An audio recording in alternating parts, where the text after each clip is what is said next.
All right, hello again, everybody. This is Derek, and I'm coming back at you with another Wargaming and miniature video. And in today's video, we're going to be working on rebasing some figures. So what I want to do now is grab some figures that I'm going to rebase. And we're going to be rebasing them onto 40 by 30s. Here are some French that I've already rebased and put the mud texture paste on there.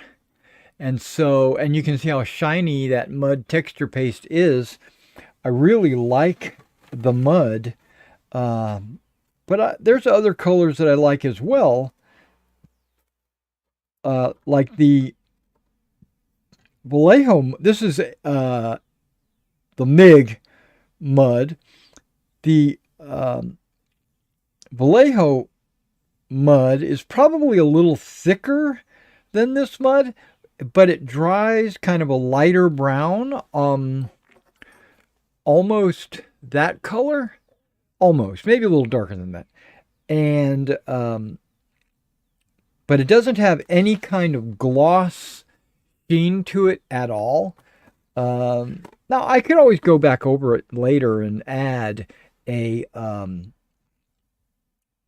some like gloss varnish or something on the mud before I put the grass on there, but I'm not going to do that. Why would I do that? And this is the AK mud, not the AK, the ammo from MIG mud that I used on those figures. You can see it looks kind of a gray color here in the tub, but once it dries, it actually dries much darker than than when it's applied. I was afraid that it would look gray the first time I used it, but no, it's a brown. It's actually quite good. But we're not going to do any of that today. I'm not doing any mud work. Not doing any grass work. I think I'm only going to rebase. Now you'll notice that I've got, this is a standard battalion size. This is for my Marshals and General rules. Marshals and Generals rules that I am writing. This is your standard battalion size, right? 24 figures, 4 bases, 6 figures per base. That way you can form all the different formations. You can form square, column, march column, line. You can do all that right there. And these are some of my Brunswickers. Now these formations over here, let's put these in the box. Because what I'm planning on doing is boxing all these, and then later at some future time going in and putting mud on them. These right here are the 4 guard battalions that are available to the British. I just pulled one of them out. This one is the 2nd Battalion, 3rd Scots Guards. And you'll notice it's 6 bases because those battalions were very large. They had like almost or some of them had over 1,000 men.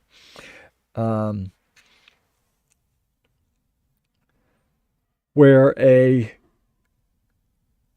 yawn. Where a standard battalion would be somewhere around 400 to 600 men.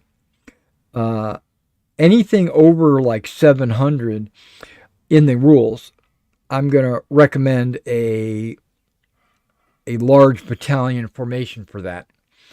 Okay, I'm noticing something on my stream. Let me see if I can't get this adjusted.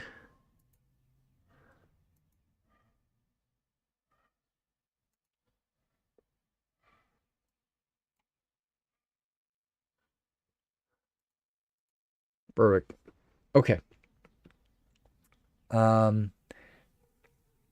Yeah, so this is going to be a large battalion. Now, something that, just a little anecdotal, I considered taking, because the British and like the Brunswickers, there's a lot of nations that carried two flags, right? I considered uh, splitting the flags, one flag on this stand and one flag on this stand. And then when you push the two stands together, then you would have like you would know exactly where the center would be, right? And these two stands will never separate because, well, there's one time that they won't be side by side, and that's in a march column. But otherwise, you're going to have a line formation, which here, let's swap this one out because it actually does have the officer and a drummer. Yeah, you would have a line formation, right? And those two flags could very easily be side by side. You would have the a column formation, not a march column, but an attack column, right? Those two flags would be side by side. Or you'd have a march column, which would be like this, and you could just put one of the flags in the front, and the second flag in this right behind, or vice versa, or however, and that would work just fine, right? In a march column, and then square, I'm not too concerned about it. So I did consider splitting it, but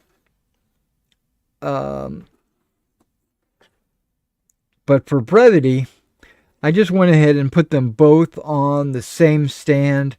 That way, there's no doubt which stand is actually the command stand. But in my rules, I don't think see now I'm in the process of writing it, so I can't draw on. I've already written these rules, or I can't draw on. This is a set of rules in production that I am switching all my stuff to, like something I buy or something like that. It's not going to be like that. I'm actually writing the rules myself. So I don't believe in my set of rules I'm going to concern myself with command stands. I mean, I don't have to have any command stands at all, but it's just for looks.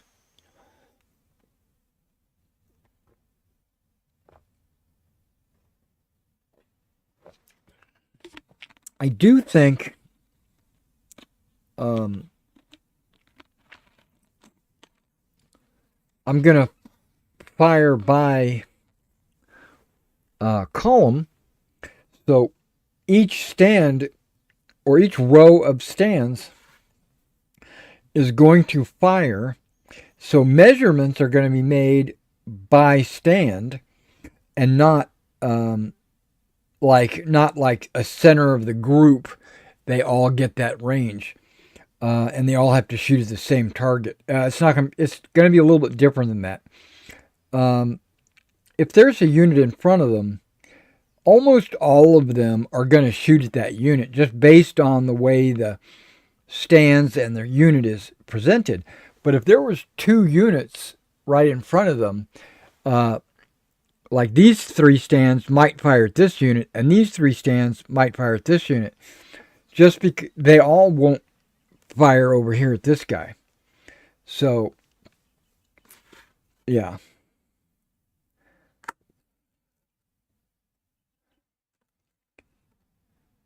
So I don't think having, which my point is, I don't think having a command stand is going to be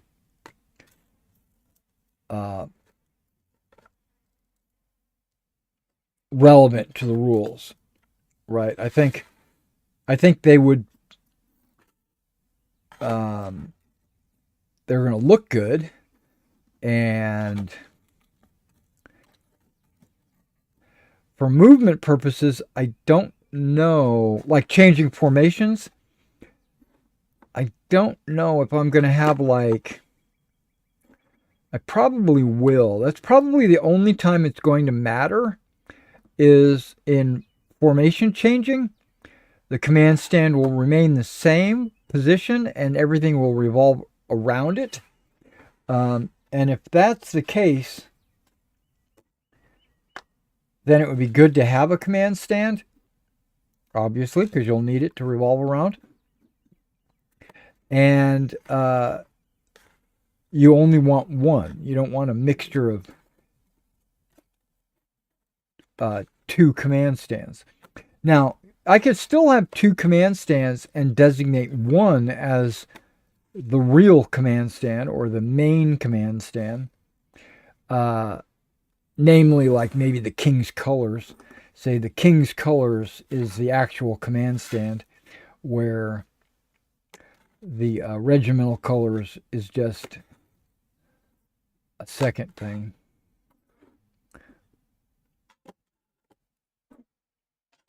Okay, so I put these in the boxes like this so that I could push them off to the side so they're not in the way.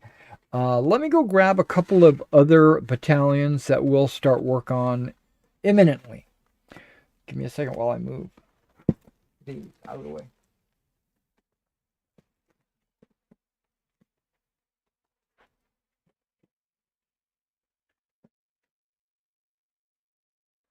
So what do we want to do today? I think I want to do French.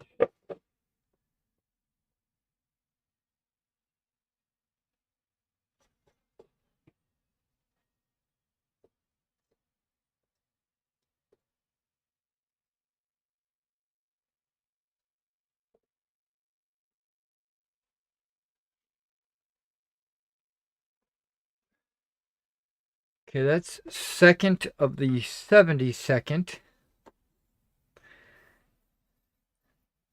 This is how I thought I was going to be basing my figures.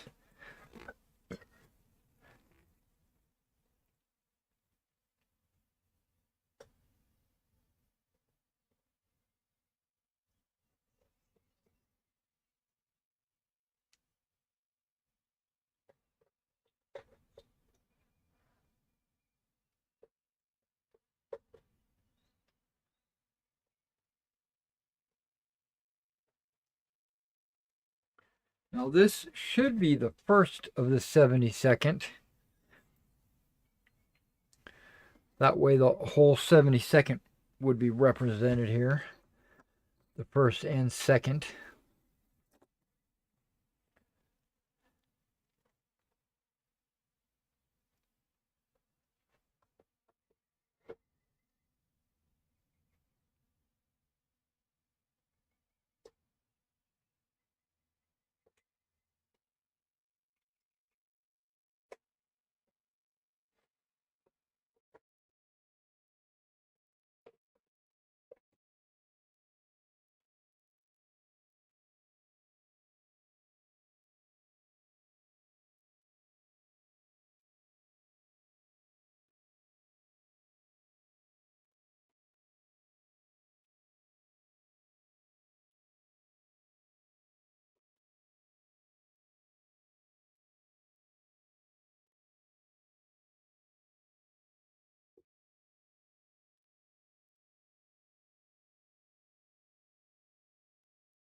Okay, this is going to be the first of the fourth light. Now, I wanted to do the lights mainly because of their pose, the figure poses, putting them on the new bases. I wanted to see how tight they would be, or if there would be any kind of issue.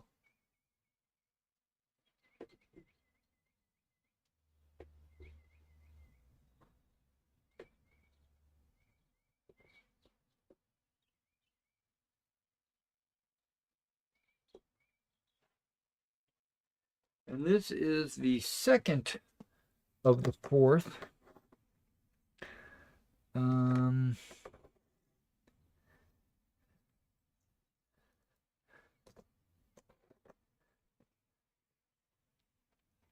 going to go ahead and pull this other battalion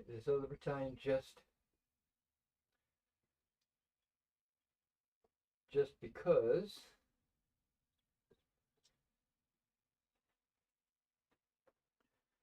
This is the third of the fourth, but I don't think I'm going to be able to get to 5 units today, but if I do, that's what we'll do. We'll just want to get one extra just in case.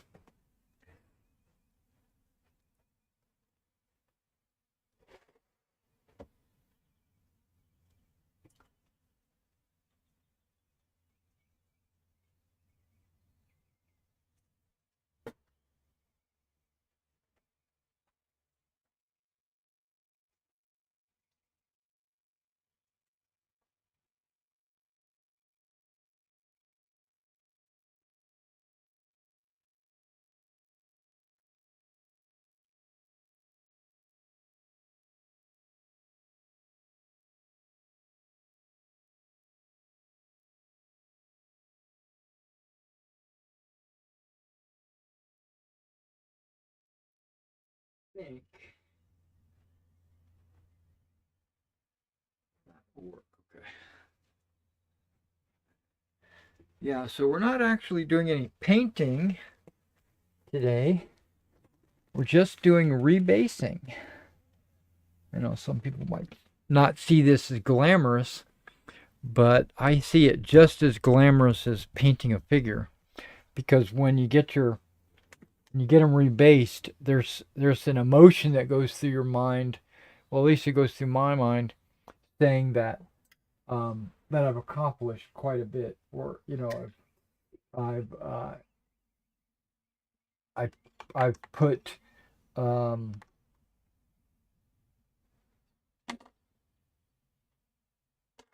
put the figures in motion, or whatever that wording is that I'm looking for. Okay, so kind of get these guys a little bit out of the way.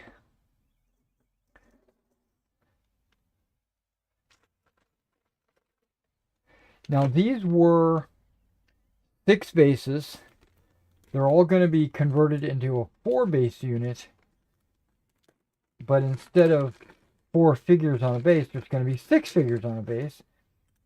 So it winds up being exactly the same size figure-wise.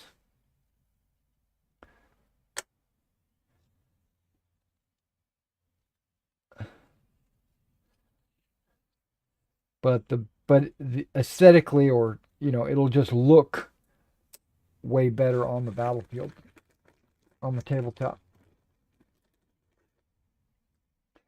I want to point something out. It's a beautiful day outside today. I wish I was outside doing something. It's not hot. It's not cold. It's perfect. But I'm not. I'm indoors with you guys, working on my miniatures, because I don't actually have anything that I need to do outside.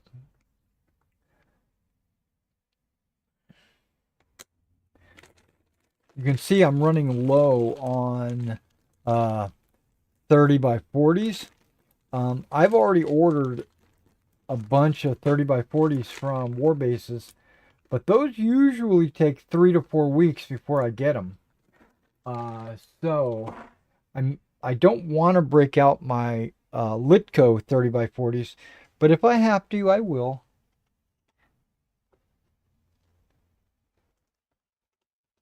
I've got a couple of hundred Litco 30 by 40s, but they're 1.8 or 1.6 millimeters, and these are a 2 millimeter, and so it's very close to being the same size, but I can actually tell the difference. I can see that they're not exactly the same size.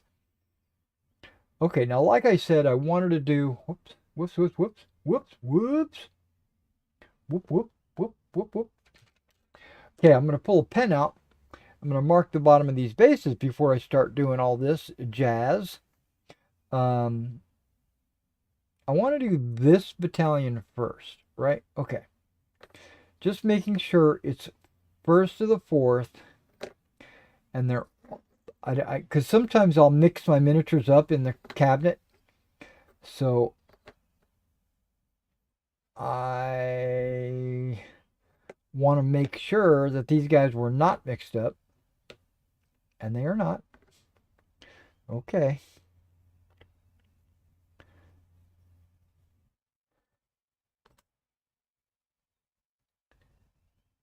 First of the fourth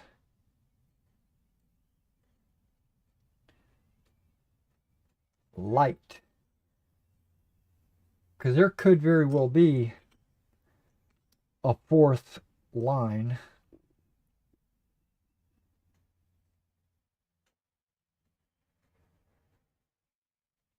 And instead of putting ligne or legere, I'm putting light. I'm not French. I'm American.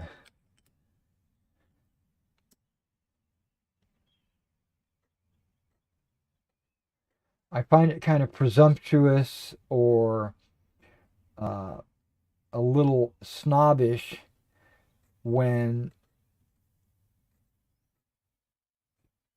use legere or ligne when you're talking about uh, line or light units, or even Prussian or Russian or whatever, using their terminology. Um, but on the flip side, I can also understand why you would do that. First of all, it kind of gets you immersed into the world. Plus, uh, these represent, like, even though I'm American, these represent French. So, and they would call their unit, Legare or whatever. And so you're just trying to be respectful and use their terminology. I get that. But I think it's a little, but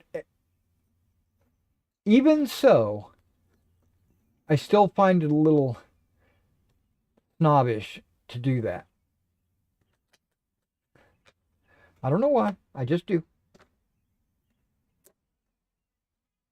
Okay, now I've got these little cozies here so that when I'm chopping up the bases, I don't cut my fingers like I did on day one.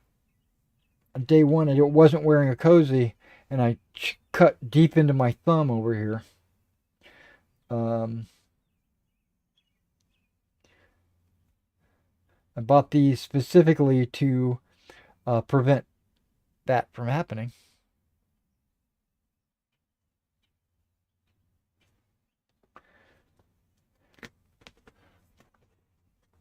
Okay, so this is kind of a multi-step process.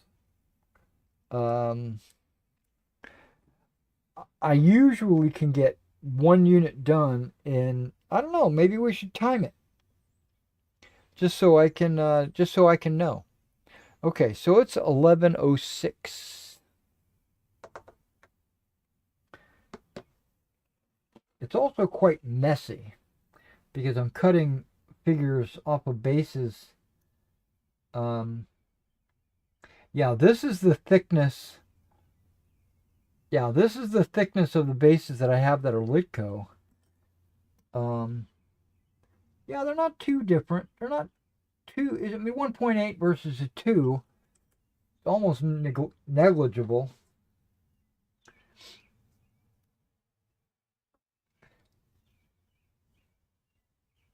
Okay, so let's get this ball or show on the road.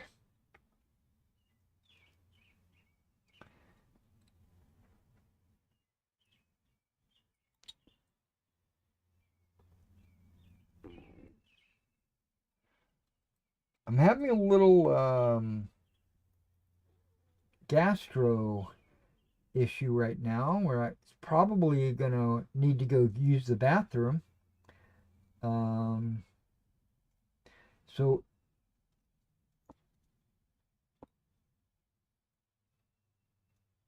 if I need to run,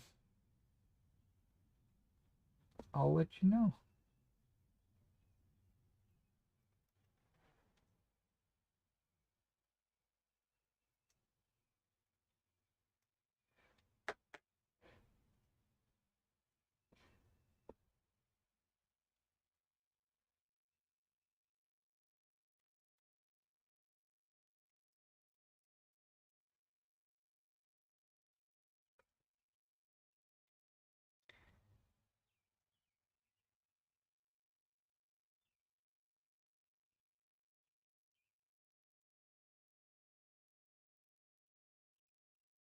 Yeah, I can see that these are going to be a little difficult. Mainly because of the putty that I used. Very strong. Strong.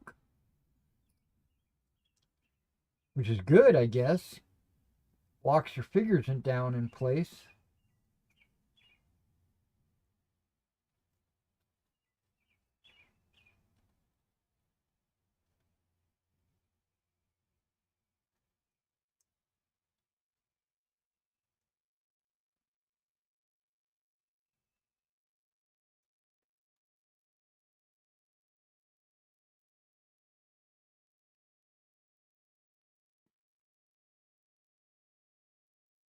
If I do go use the bathroom, I'm going to have to deduct that from my time.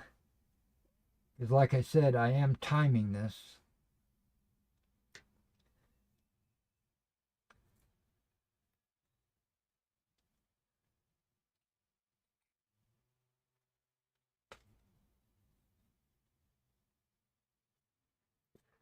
But I'm also trying not to go, quick.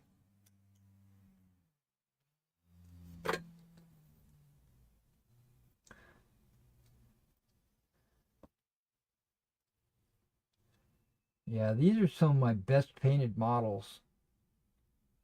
The Fourth Light.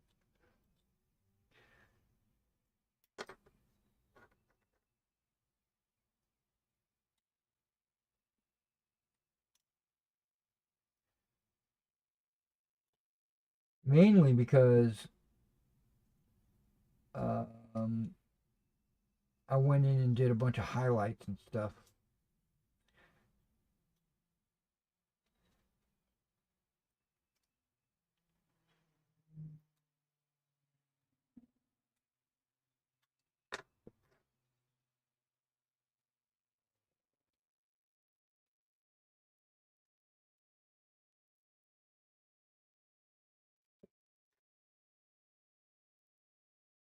Now, I was making a comment earlier, I don't know, remember what day it was, about pom-pom colors. My initial paint jobs were on the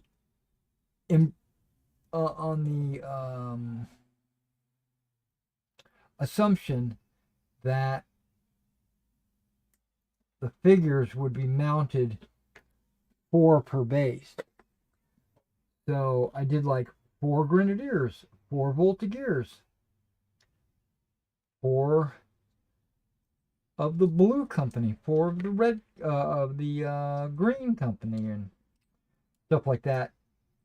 And I figured with the new basing, the figure numbers or the company numbers are not going to be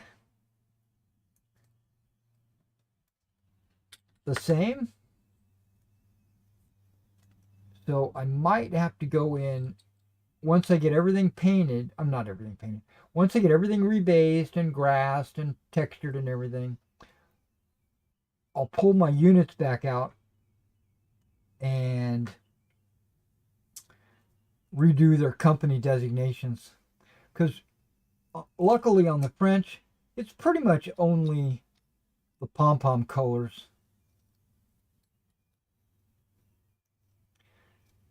The French, the British, they have lights and grenadiers, but everybody else is exactly the same. And their grenadiers are just white pom-poms, where everyone else has like this red and white pom-pom. So I can either add a red and white pom-pom to the regular guys, or I can retouch up the grenadiers and just make them white. So that won't be a problem for the British.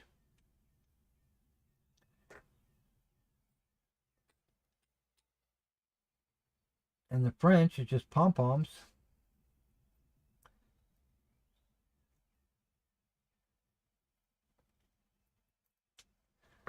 So that shouldn't be a problem.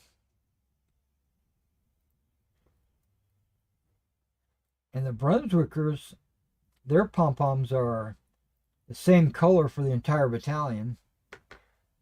So that wasn't a problem when I did those.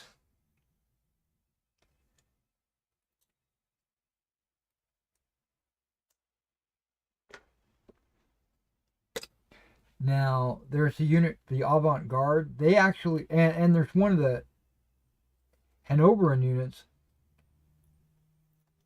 They have mixed units.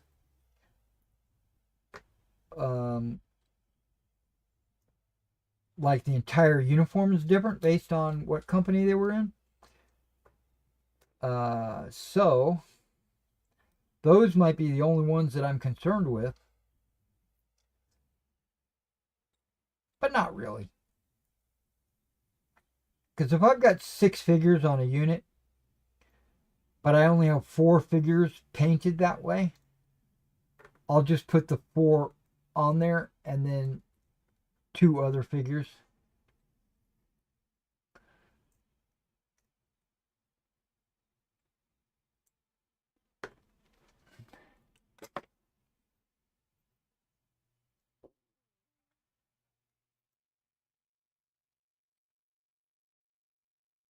But going forward, as I paint new units,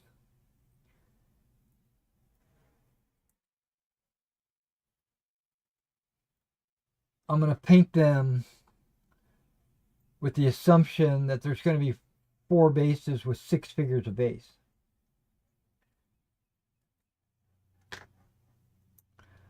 So command figures and all that will go further.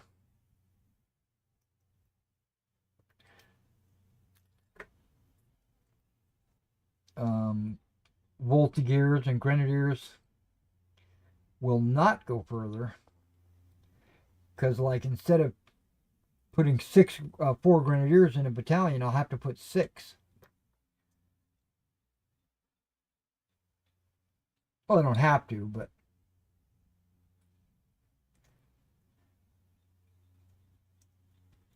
and I can tell you I got bags and bags and bags of Napoleonic miniatures, so I don't see a problem with that. But it might come around. Okay, that took 10 minutes. Okay, so now I take my cozies off because I'm not using the X-Acto anymore. I leave that one on because it's actually covering a band-aid for when my thumb was chopped. So now I go through and I peel off the glue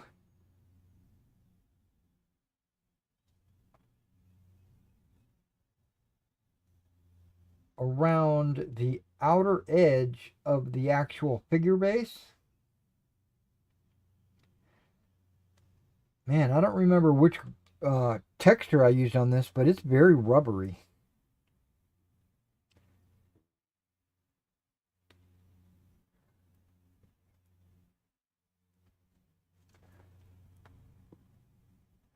Yeah, I knew he wasn't going to stand up. Just looking at the way this base is sitting.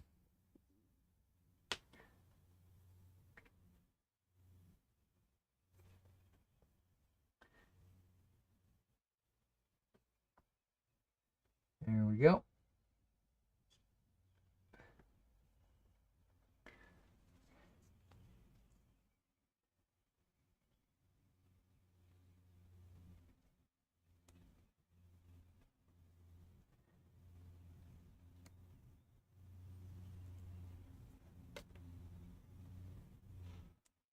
That's why I've got these needle nose here, in case I need to move or adjust the corners of these bases, flatten them out again. If my fingernail doesn't do it.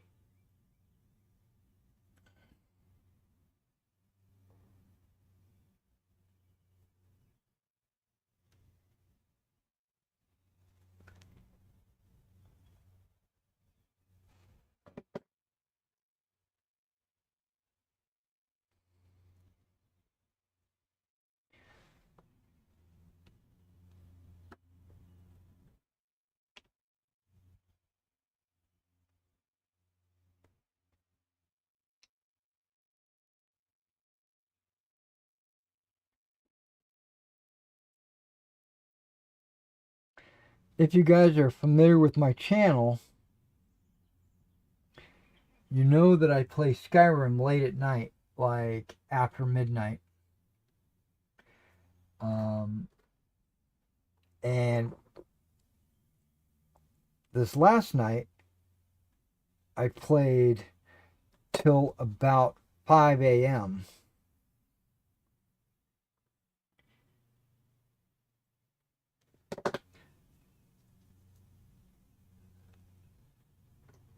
Yeah, I'm not expecting these guys to stand up because they're leaning so far forward.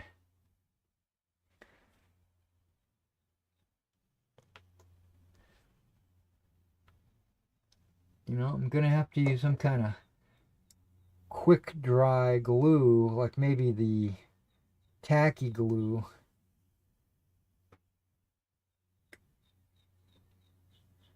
I'm going to have to give them something to kind of... Yeah, he's leaning so far forward. All these guys are.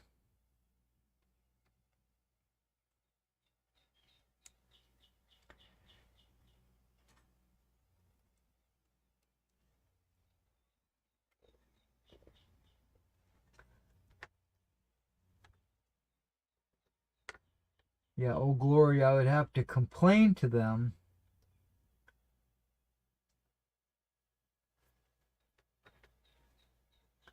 about this pose in particular. It's like they're charging, which I don't mind the pose itself, but the figure bases are made in such a way that the guy can't stand up. He leans forward. If they just made that base a little bit longer to the front,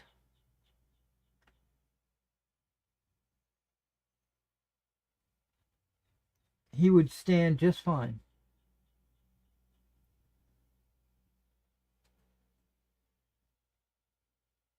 Like maybe 1 millimeter beyond his foot.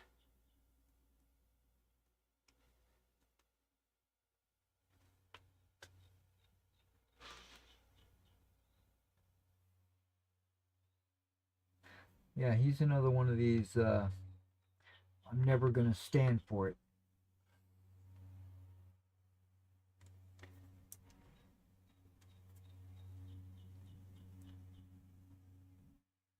Okay, guys, give me a second. It's going to be about a 4-minute break. I'm going to go use the bathroom.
All right, I'm back. I'm going to cut 10 minutes off my working time to account for that gap in productivity.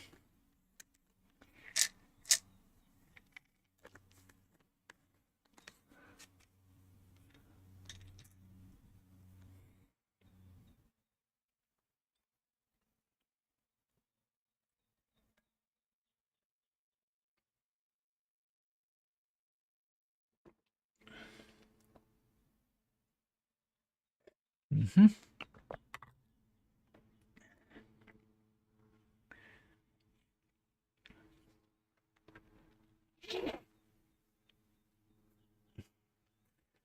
Okay, what am I doing? I am peeling and standing. Now, I wonder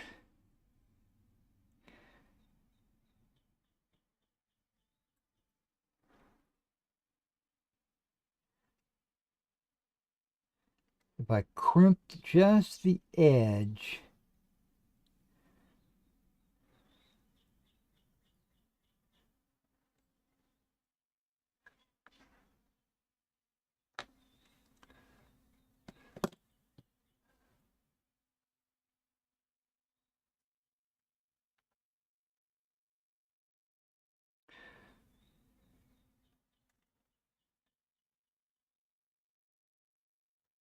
It looks like it wants to stand.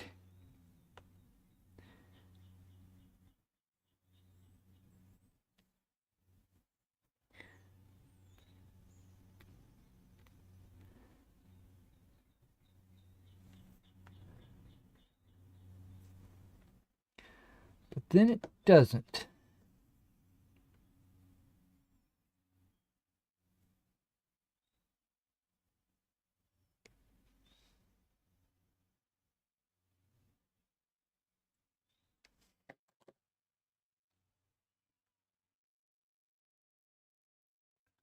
Oh, okay, he's standing. So that means the glue will, even if he tips over right now, at least the glue will hold him steady. Because I plan to use the Alien's tacky glue. Okay, so what I'm doing is I'm taking the base from the left and right side of his foot and giving it a little bit of a downward crimp.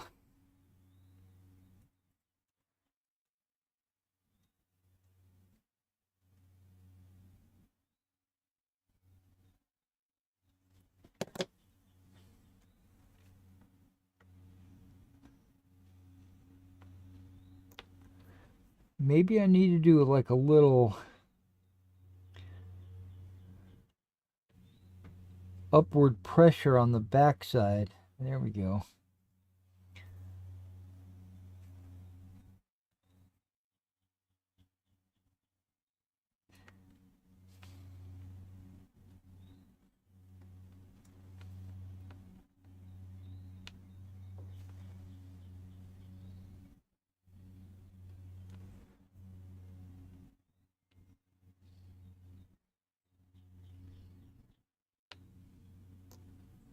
Yeah, he still doesn't want to stand up.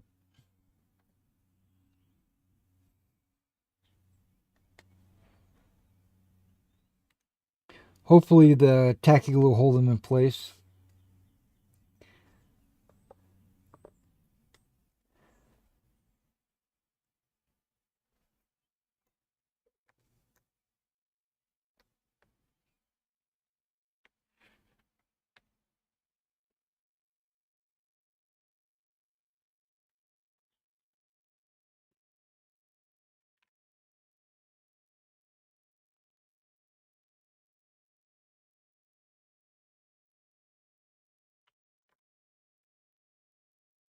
This is the most time-consuming part of this whole process.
Yeah, he didn't want to stand either.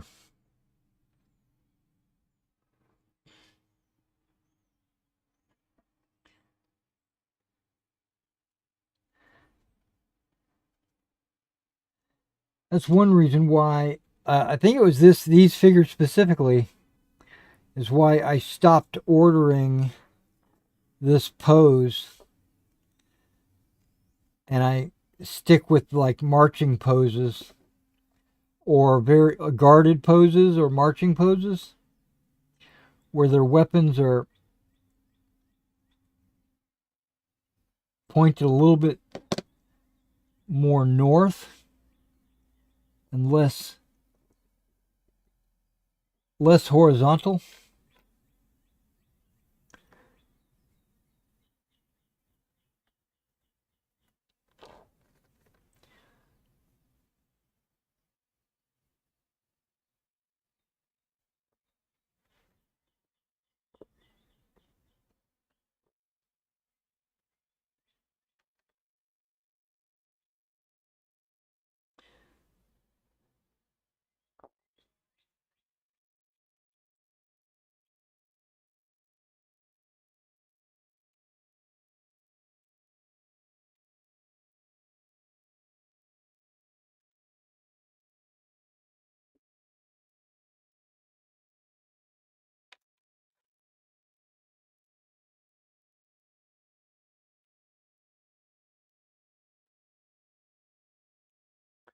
Okay, there's something going on with this base.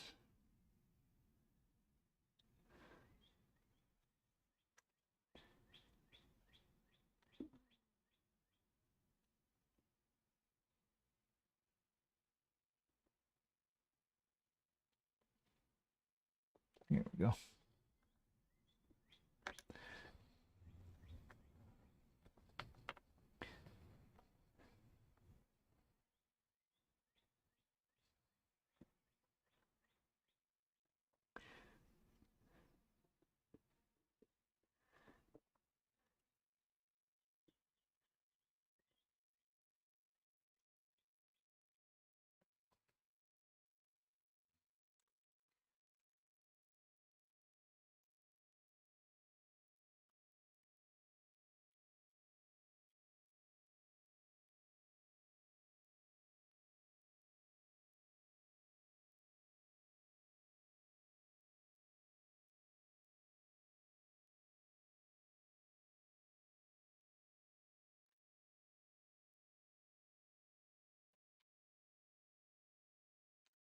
And if it's close, I'm giving up. I'm just going to put it in that pile. And this one figure here, I think, from a different manufacturer.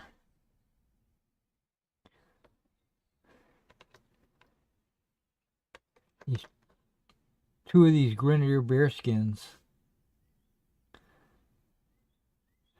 I like putting my Grenadiers in bearskins, even though technically by this time, the 1815 Waterloo time period, they probably would have been wearing shakos.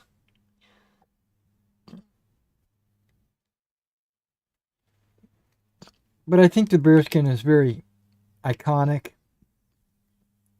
Plus, I might use these figures for other time periods as well. It's not always going to be Waterloo.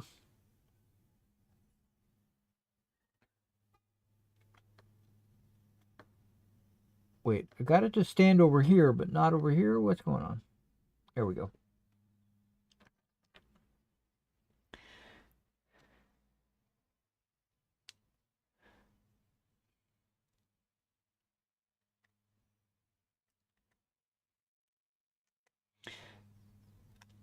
Now, something devious is going through my mind right now.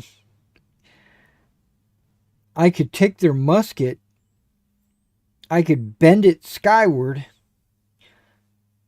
so that they'll stand up without leaning forward. And then once the glue dries, bend the musket back down to where it belongs.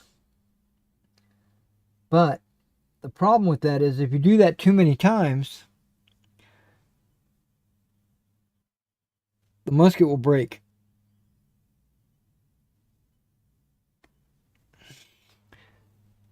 And I don't want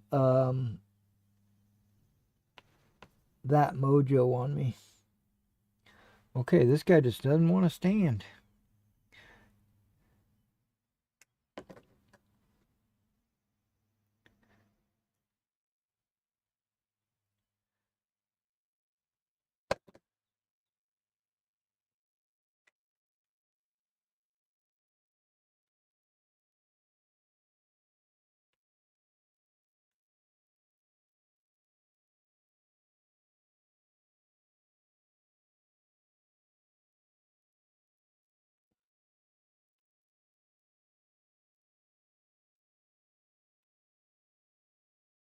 Ah, there we go.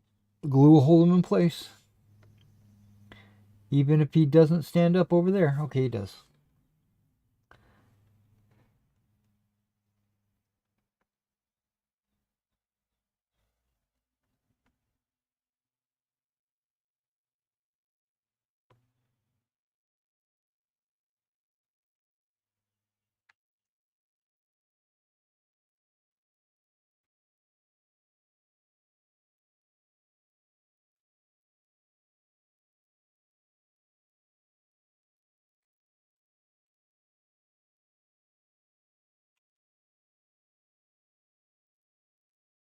I also thought about getting a little bit of cardstock,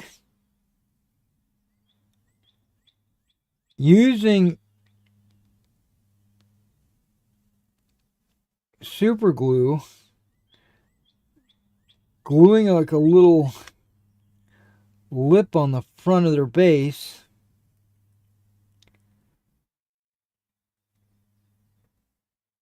basically giving them a second base.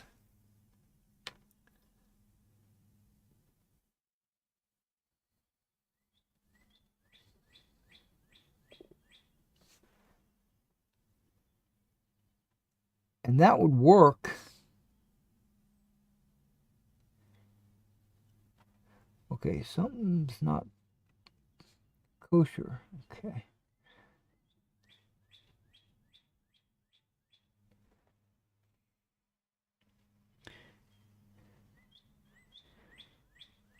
Oh, there was glue. Okay. It looks like I might have used rubber cement originally on these guys. Maybe I needed to get them to stand still and not tip.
Okay, with the time correction, it would have been 30 minutes that I've been working on this.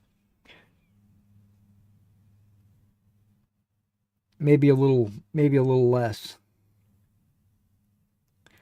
Because we started about 6 minutes after, right?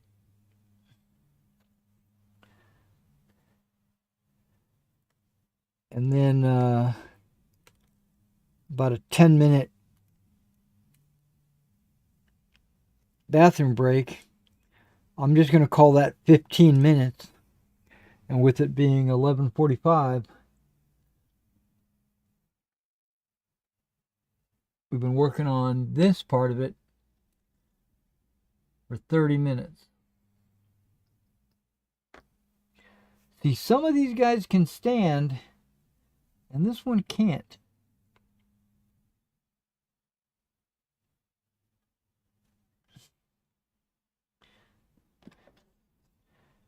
Okay.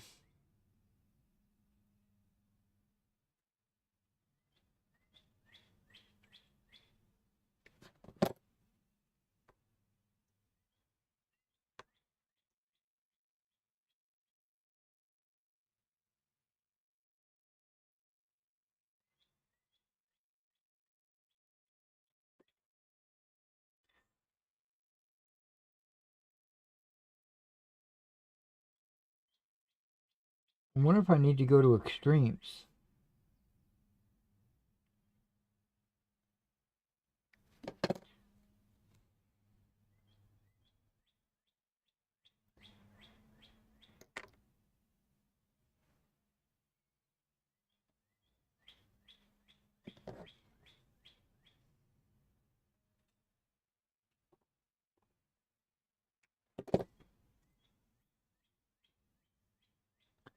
Okay, extremes work.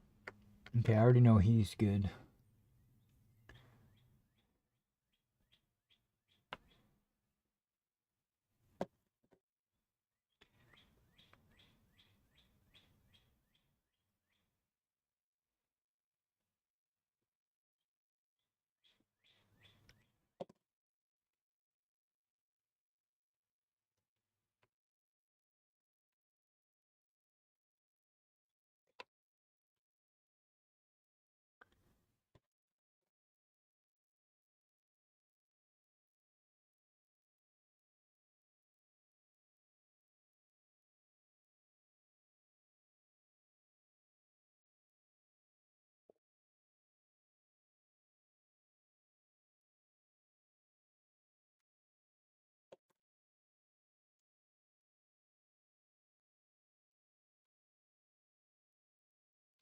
No, that's not going to work. Okay, so I'm just going to leave it the way it is. And what I'm going to try to do now is put them on their bases.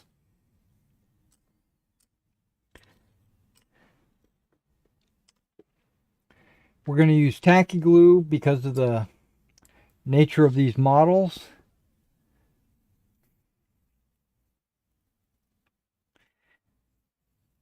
Gotta shake it so it gets down to the bottom.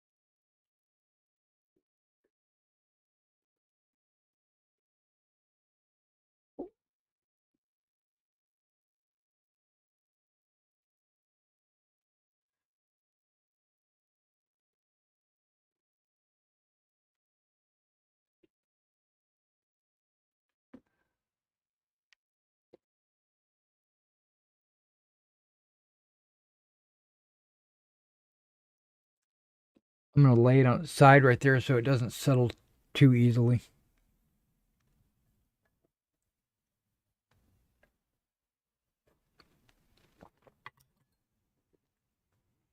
All right, so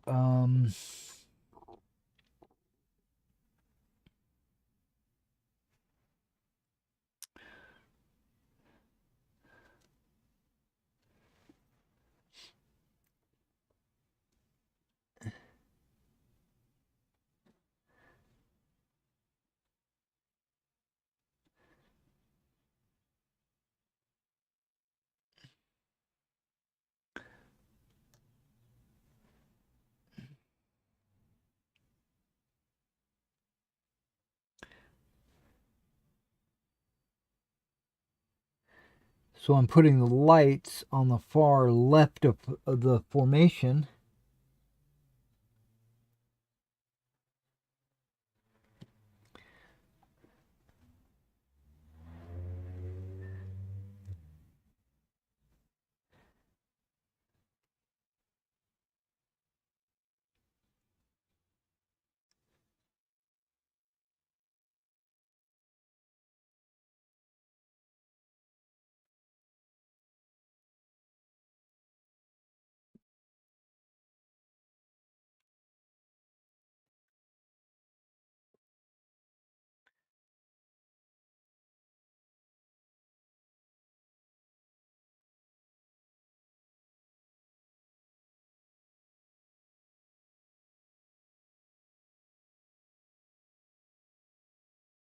I think the light battalions call them chasseurs.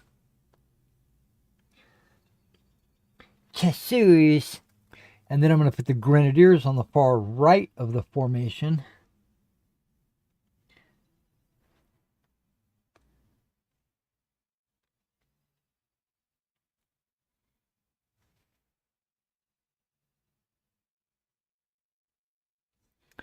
Now you'll notice the bayonet is sticking way out from the front of the stand. So what I plan to do is shift the bayonet left or right so that it doesn't, so it fits between, yikes. So it fits between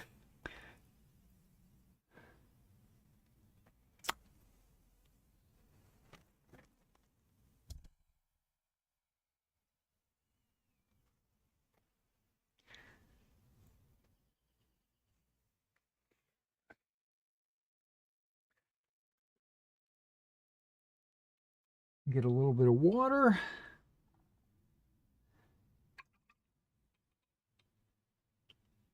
On that glue. And then I'll use the paper towel. Soak up the water. Luckily, it'll dry clear.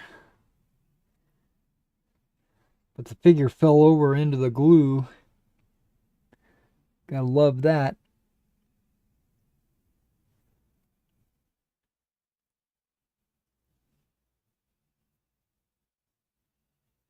Okay. He's definitely not even close to being centered.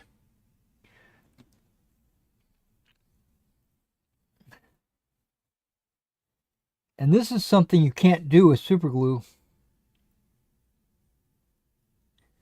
You can't adjust the positioning because once they're glued down, they are down.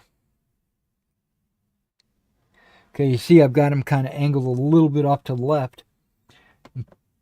Mainly that's because when they go back to back with another base, I want them to not rub or not jam the guy in front of them in the back.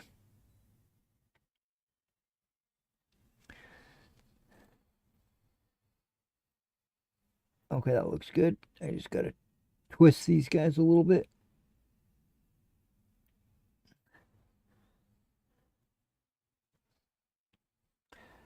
I might need to pull them back a little bit.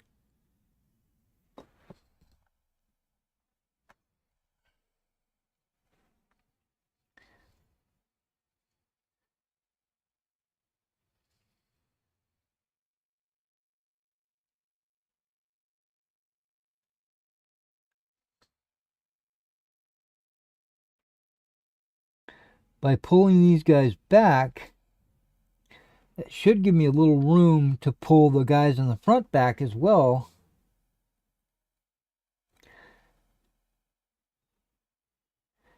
Giving me a little bit more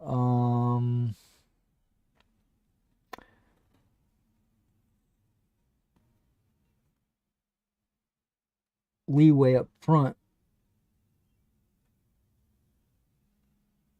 Okay.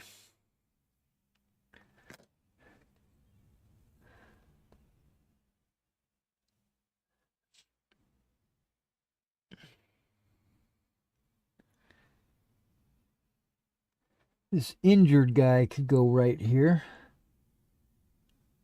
He doesn't have any Shaco affiliation.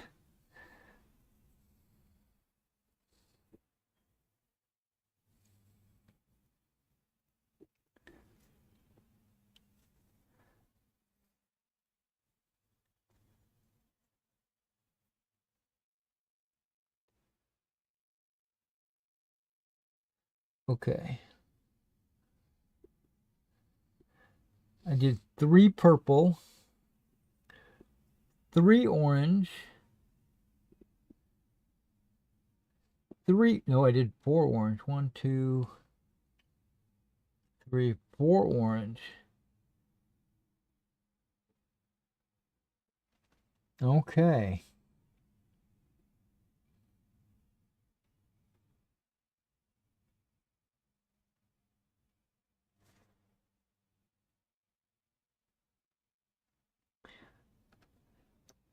I'm going to put one of these orange guys over here.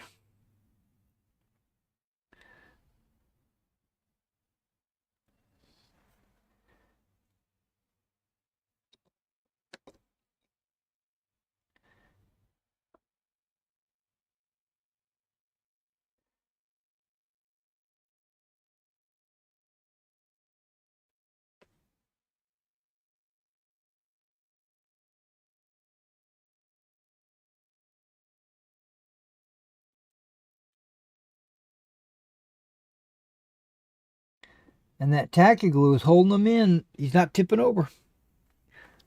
That's a win in my book.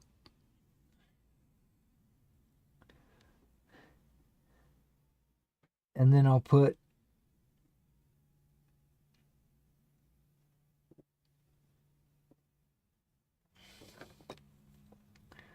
an orange.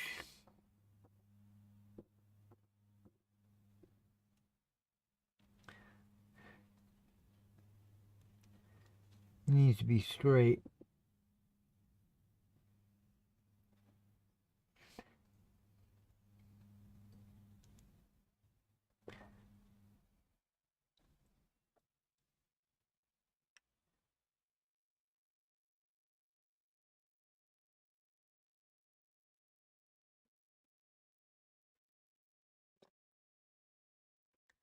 And then I'll put this orange got, no, that's not, that's purple.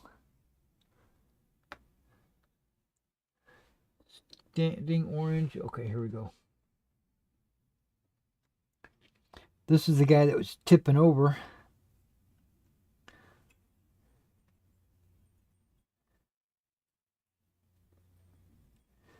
Let's see.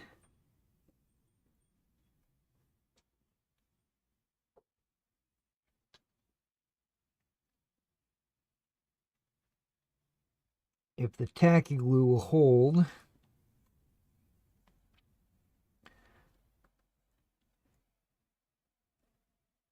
It is.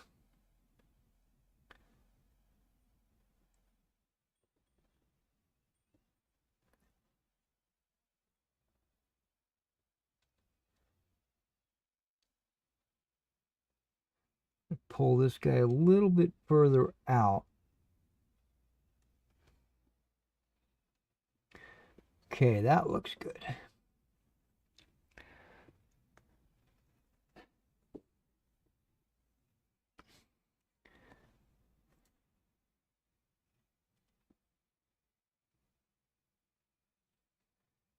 That looks good. Okay. So if I was to put that base behind that guy, he would fit just perfectly fine.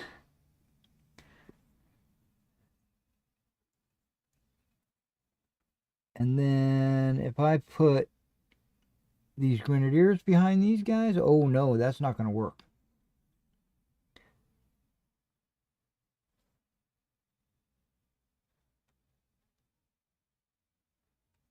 That looks perfectly fine. Yeah, that'll work. Okay.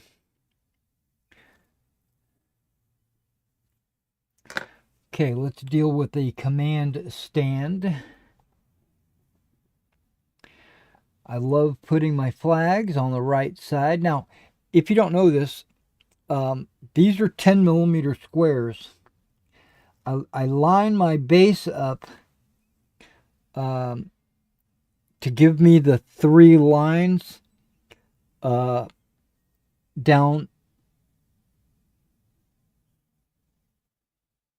to line my guys up on. What that winds up doing is it puts them 5 millimeters apart, right? Because, well, 5 millimeters per side, or 10 millimeters apart. But when I put a base beside a second base, there's a full 10 millimeter gap. So you'll see like each base will be definitive. If that makes sense. Yeah, so it'll look like on each base they're a little bit tighter. Now I could put the flag bearer thingamajigger behind the flag. Yeah, I'm going to do that. He's shooting his pistol over his shoulder, something like that. And I'm going to put the drummer boy, who's leaning heavily to the right.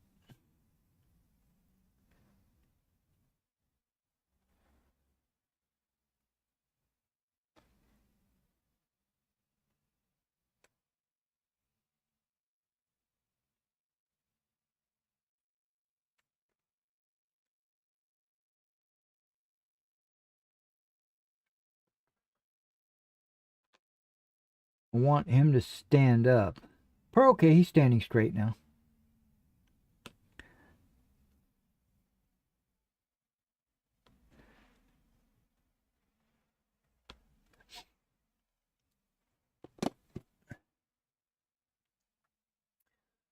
Okay, so that leaves 2 figures there, and I've got blue. I've got 4 blues. Okay, so one of the blues is going here, and one of the oranges is going there. We're going to put an orange in the middle. I'll explain why here in just 1 minute.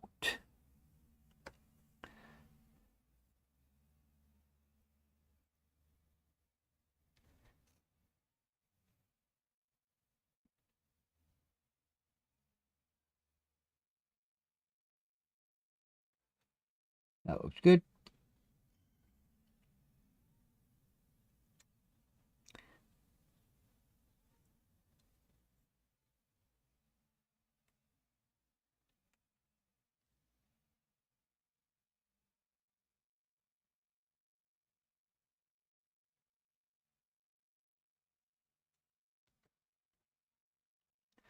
Boy, that guy's got a deep lean.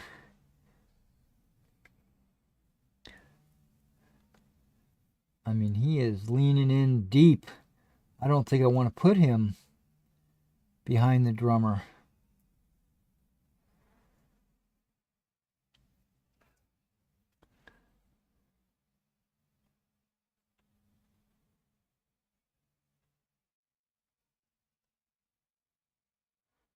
Put him over there.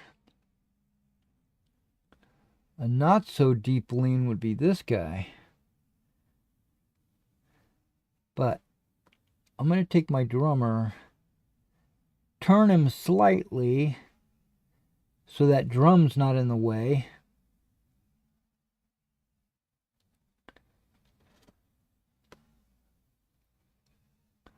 Of this guy. There we go. Still a little tight, but that's okay. They'll get over it. All right. Now, I'm going to put all blue in the front.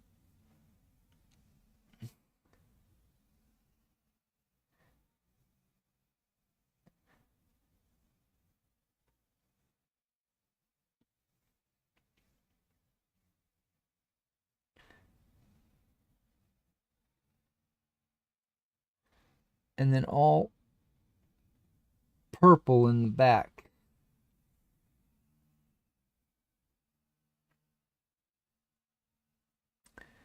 And we still need to adjust.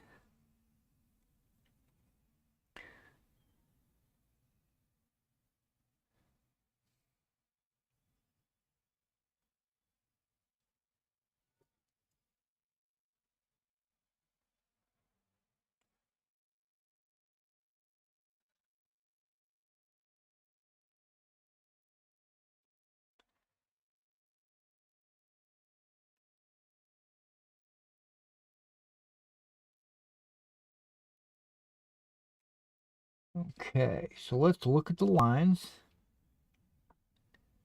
Okay, blue's pretty much on the lines.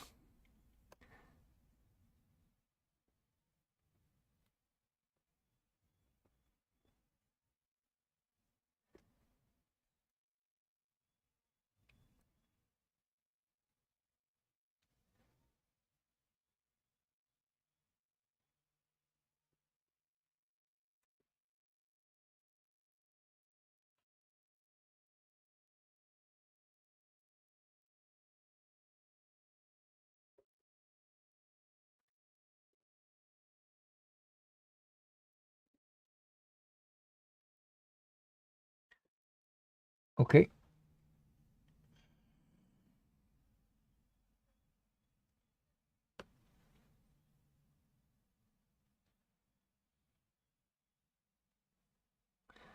Okay, that works just fine like that.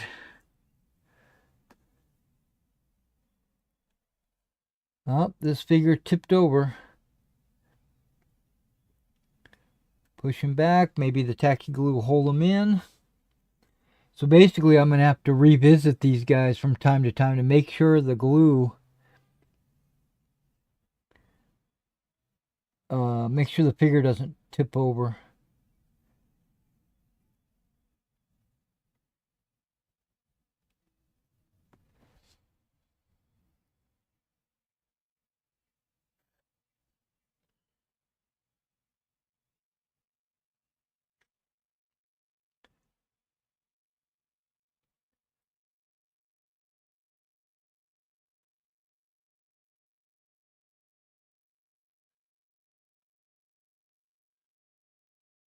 All right, that looks good.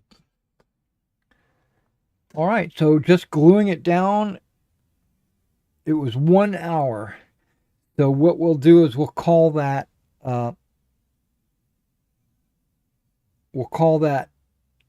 45 minutes because of the bathroom break.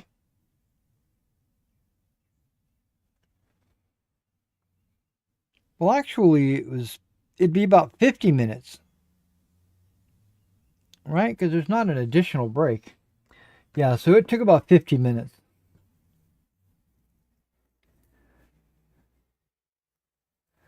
To get them rebased. Now, they haven't been flocked or anything like that.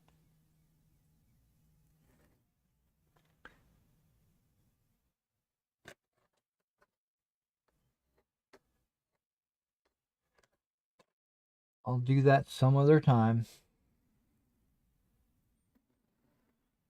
Maybe while I'm waiting for new bases to come in. Probably not. I'll probably go ahead and use those Litco bases.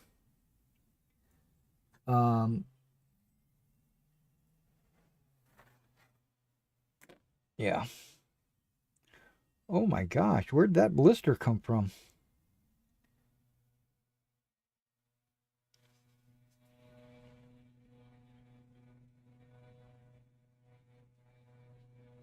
Wow, I got a massive blister on my finger and I wonder where it came from.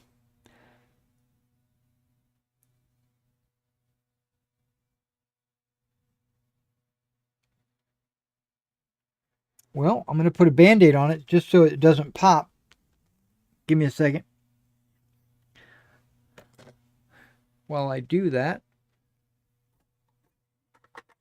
and then we'll start with the next battalion. I noticed there's a chat. I'll go ahead and jump in and reply to that here in just a second. Once I can read it. I can't read it without my reading glasses. I'm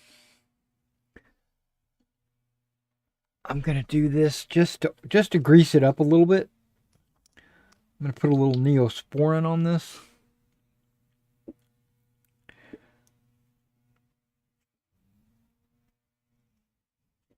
Just to soften it up a little.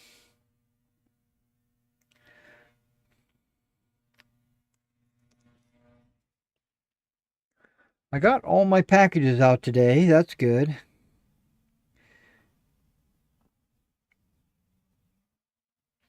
There was a mix-up on one of my orders. This guy in Florida ordered some American War of Independence 15mm figures from me. I boxed them up and shipped them out. But he ordered them, I think Friday, something like that, right? And then I noticed that the order has been placed, and I said, okay, I'm going to go ahead and package these up and ship them out for this guy, as soon as I can. Well, the soonest was Saturday. But my mail carrier didn't run at the normal time on Saturday. She ran way early. Because normally if I put a package out there at 10 o'clock, it's picked up at like noon. Normally. And I went out there at like 10, and there was already mail in my mailbox. And I was like, what the heck? But I put it out there anyway, thinking that maybe that was from the previous day or something. I'm going to put a second Band-Aid on here.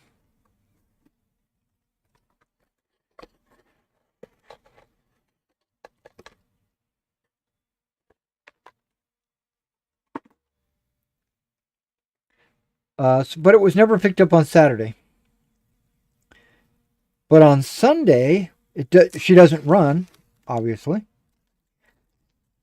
So it got picked up on Monday, which totally reasonable, because that's basically one business day since the order, and that's what my standard is get it shipped out at least within one business day. And so it was shipped out on Monday. This guy gives me an email through eBay. It's a messaging system. That the package was delivered on Wednesday to Clarksville. No, not Wednesday. He messaged me on Wednesday.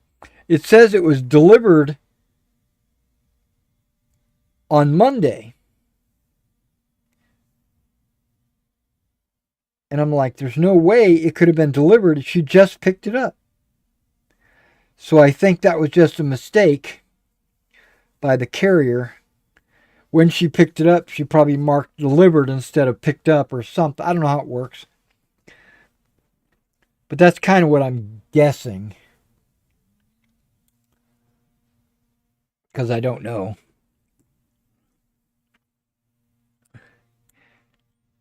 And Bobby says, hey, or Buddy Commander says, hey, buddy, what's going on, my man? Weren't you up with me playing when I was playing some Skyrim? I think you were on there as well.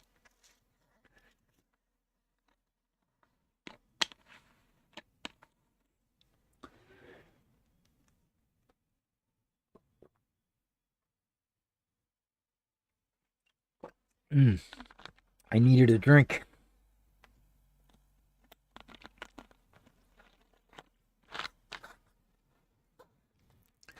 So yeah, my goal is, this is a personal goal of mine, that I can do 4 units per day. Not necessarily 4 units on stream, just get 4 units done every day. Eventually, I'll be to the point where I need to start painting some models. These guys should go on pretty easily because they're straight up and down. I think I'm going to do this line battalion. 2nd of the 72nd. Just making sure they're all right. And you'll notice I'm using the right color, the pennant. It's not a pennant, it's a panion, I guess. Not every unit carried the French flag. Only the 1st Battalion did.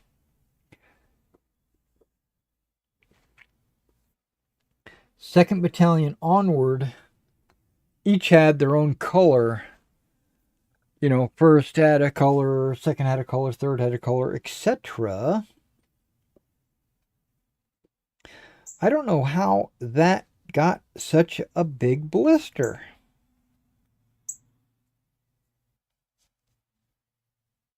And it's like on the back side of my finger.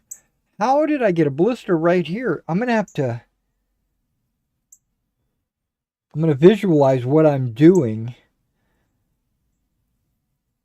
and see if I was rubbing that finger on the something. Some such. Okay, before I get started, I'm going to take these and I'm going to make sure that I put the right battalion so I don't mess it up. It wouldn't have been the writing. 2nd, 72nd. Now, I'm not going to put line. Oh, yeah, I will. I'll put line. Don't need to put line because that's the default. In my opinion, line is the default.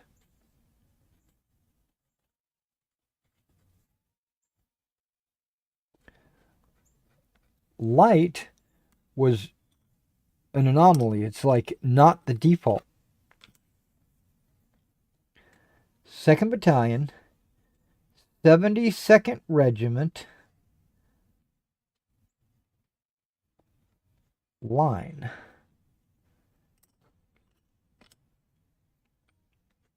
Second Battalion, 72nd, line.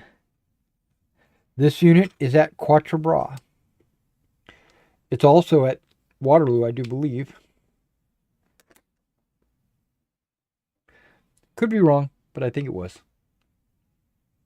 Now, I have multiple of these cozies. Maybe I should find one to fit over this finger, just so I don't mess it up.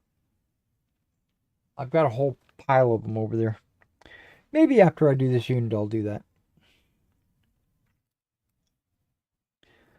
Okay, because these guys, I don't have to struggle with them. I'm going back to make sure nobody fell over. Nope, everybody's good. Because I don't have to struggle with them standing straight up. This one might go faster than 50 minutes. So, 20 minutes. 12:20. Now, we got started pretty late today. I think I started talking about it and then I got distracted or something else happened. But I played Skyrim last night till 5 in the morning.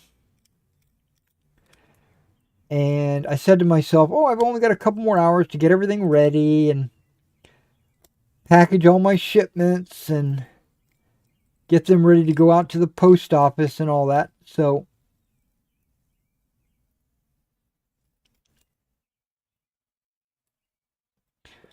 I did that, and then I had some breakfast, thinking, okay, I'm gonna eat before we stream, so I'll be all energized. So I ate. That's probably why I had to go use the bathroom. But I ate,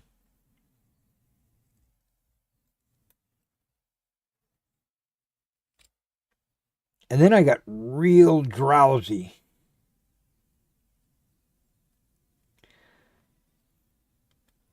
And I said, I'm just gonna go lay down for a couple hours. That never works out. I got up at like 9:30 and said, okay, well,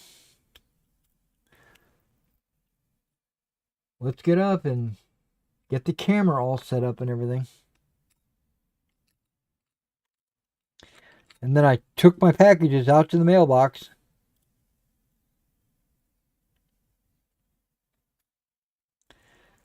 And so that's why we were late. Because I took a power nap.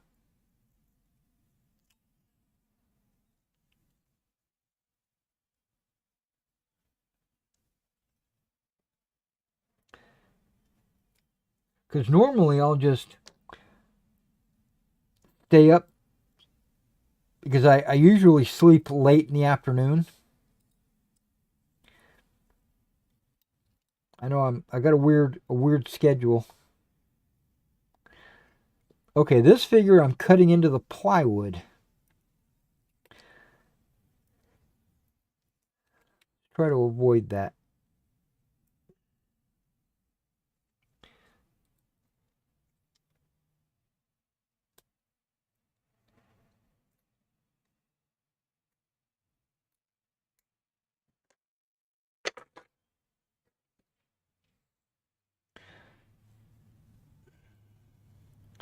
Like all these grenadiers are wearing Shakos.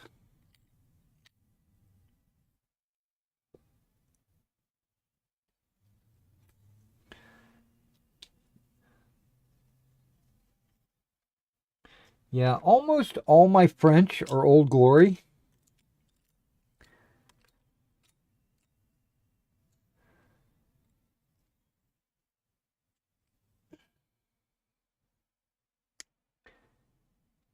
If I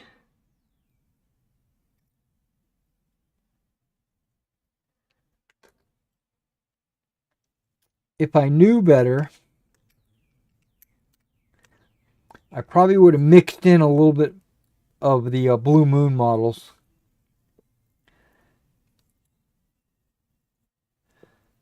Just a few. Because Old Glory's got a good price.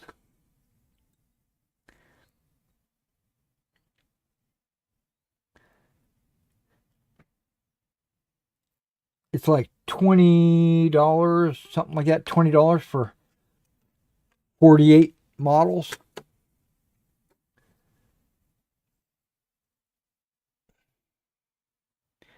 And it basically comes out to a perfect 2 battalions of 12.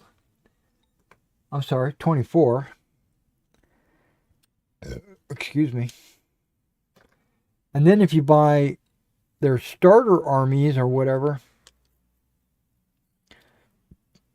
which I did, I ordered a couple of starter armies to get started.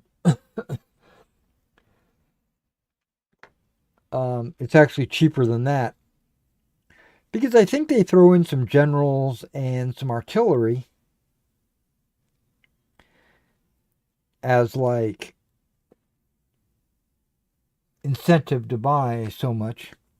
So you pay like $150, but you get a bunch of battalions and some artillery and some generals. I did like 2 of those, and it still was not enough.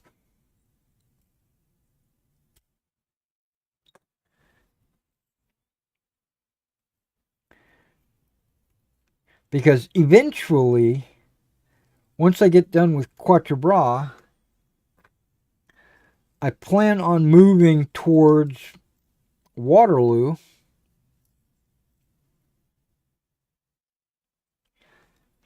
But one of the corps will already be done because they participated at Quatre Bras. So then I just have to do a second corps and a bunch of guard and the cavalry and the artillery and all the other generals. And I think I've pretty much already got all the generals done, for even for Waterloo, for both sides.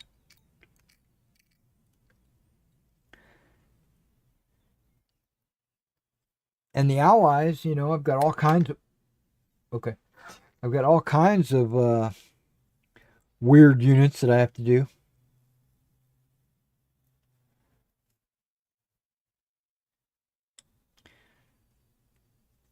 Nassau, Hanover, Landwehr,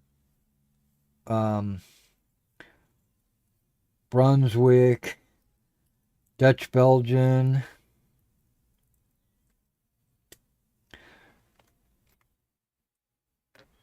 Okay.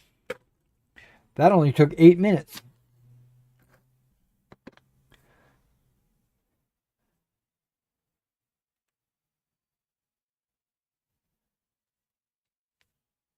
Now let's see if I can clean these up pretty quickly. Yeah, I pulled that light regiment out because I wanted to see if they would fit on the bases and how difficult it would be.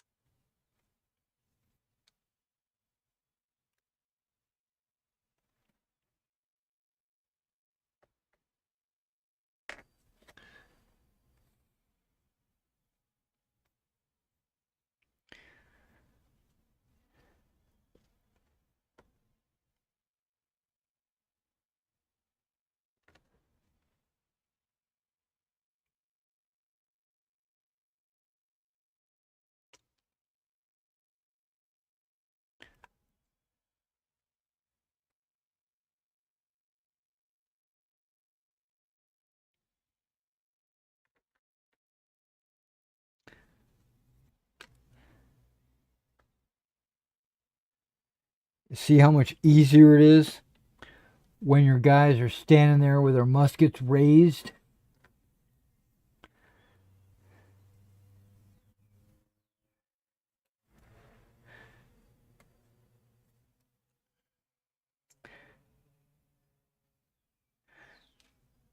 So I think I'm going to have a Marshals and Generals project update coming up pretty soon. Letting people know that I'm rebasing them.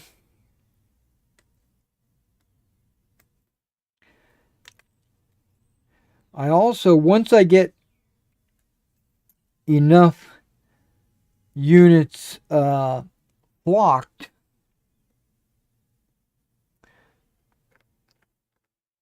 I'm going to take some photos for my rule book showing the different formations.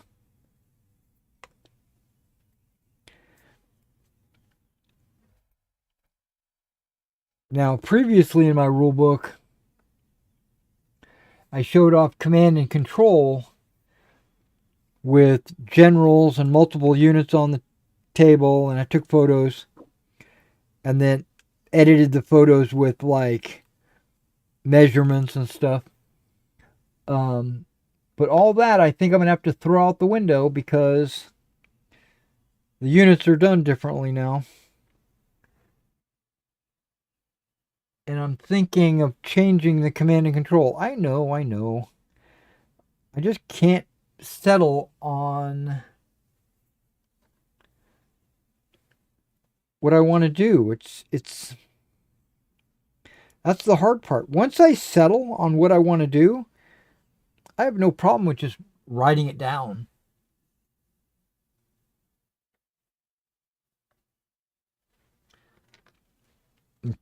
What I'm doing is I'm typing it into a Google Doc, actually.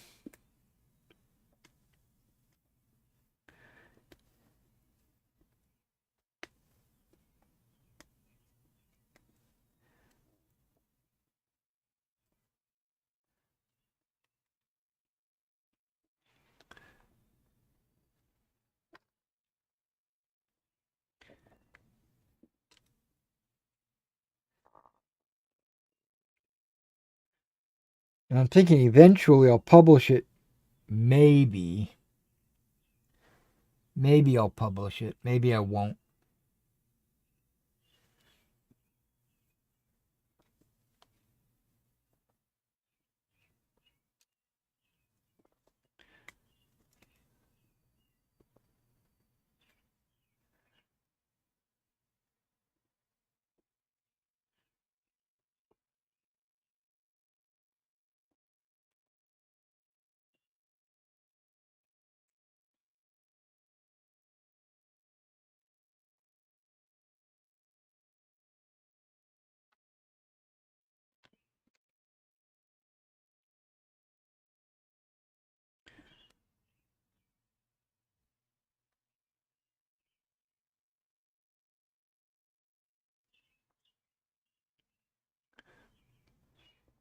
I'm still confused how I could have gotten a blister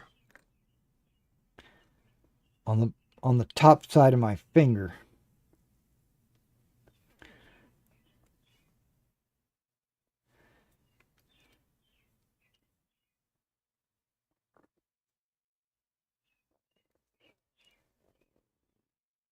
My stomach is giving me all kinds of growling noises.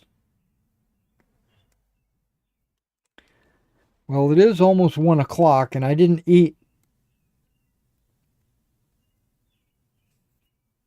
until like 6 in the morning.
Okay, we started this battalion at 20 after.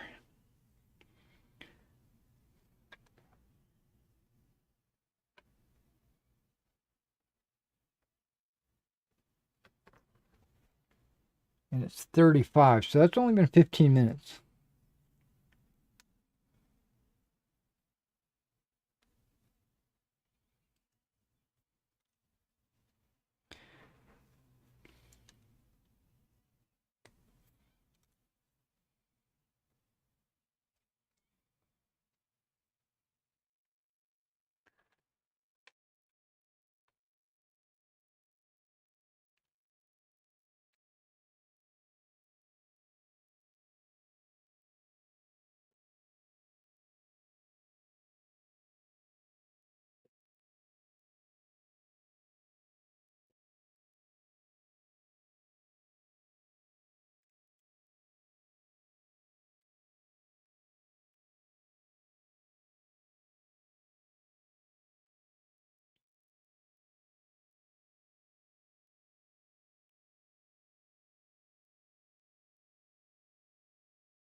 Yeah, I think this cozy is kind of fuzzy a little bit. Sometimes it gets caught on little strings get caught on the bayonets or whatever and it pulls the figures over.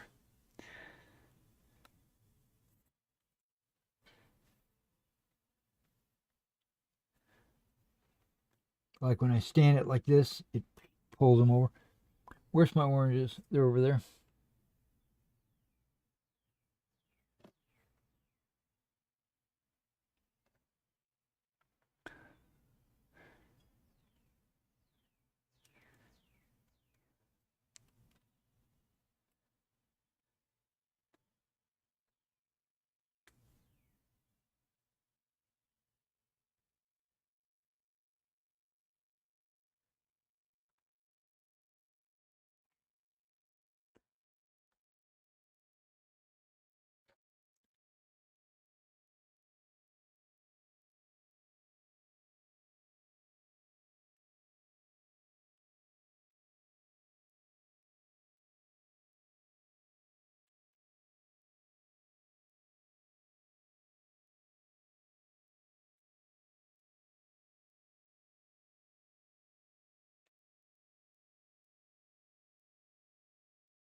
See how they all stand up like with ease? Yeah, that's why I regret, or not regret, but um, dread having to do any more of those figures where they're leaning forward.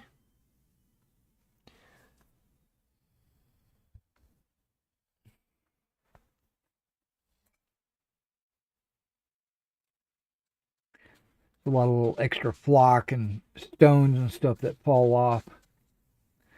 Okay, well, that's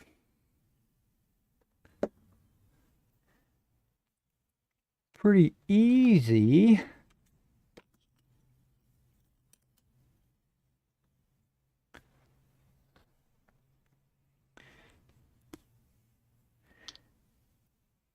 That was 20 minutes to get to this part.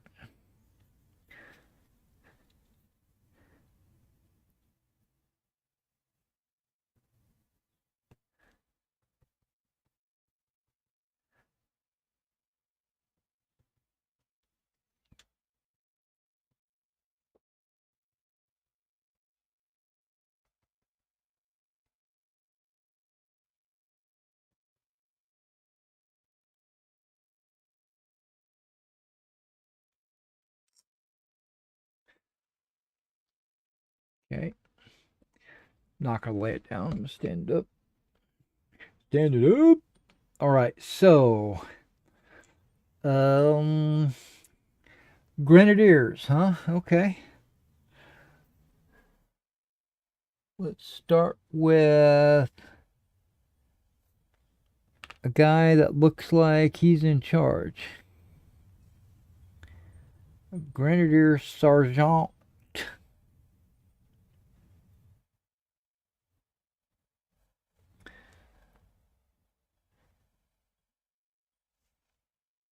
And then we'll have a guy behind him.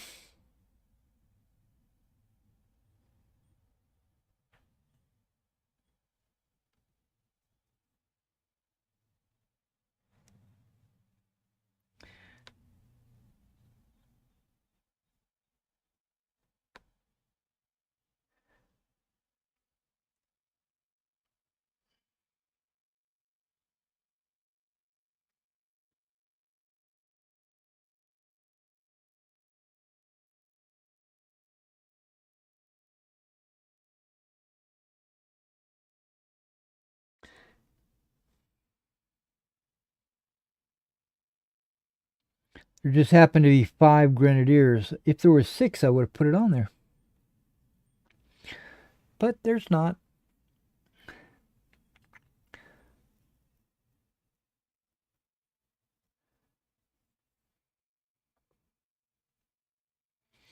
So Let's do purple.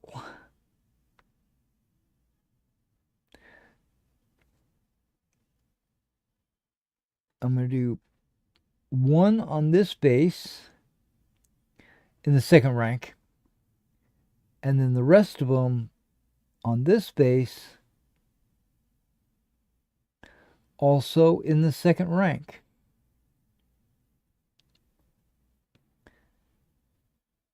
So it looked like the purples are all across the board there. That looks good. I'm good with that. The Voltigears, there's only 4.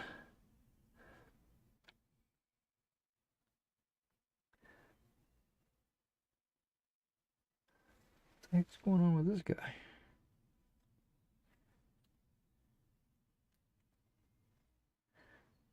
Oh, I see.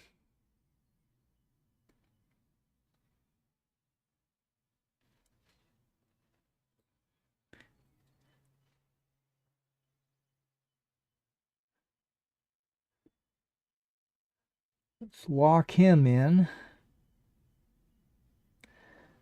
There we go. The officer.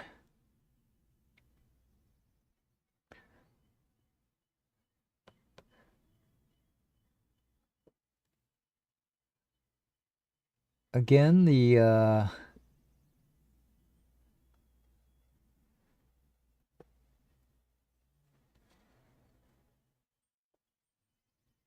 guy defending the flag, put him in the second rank.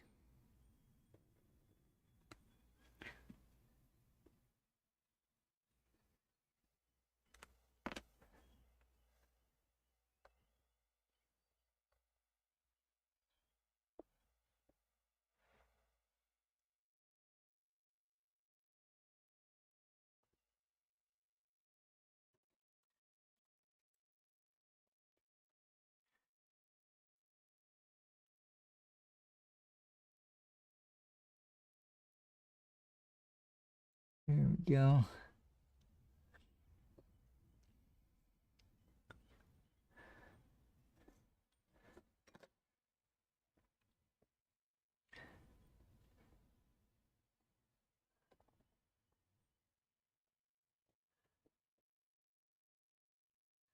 The Voltigears.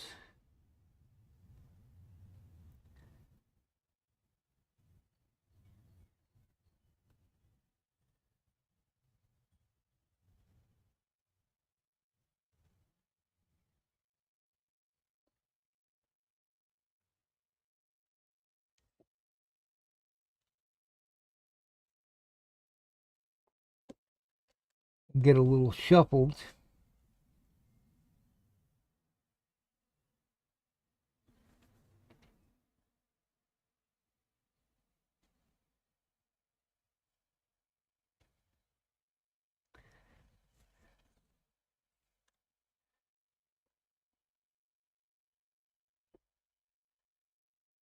That looks good.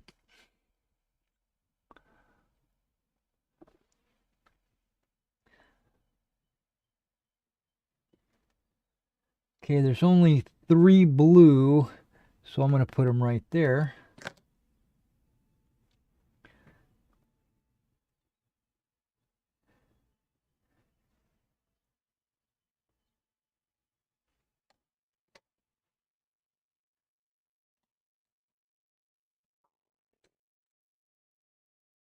Okay, this is the only place where I might have rubbed my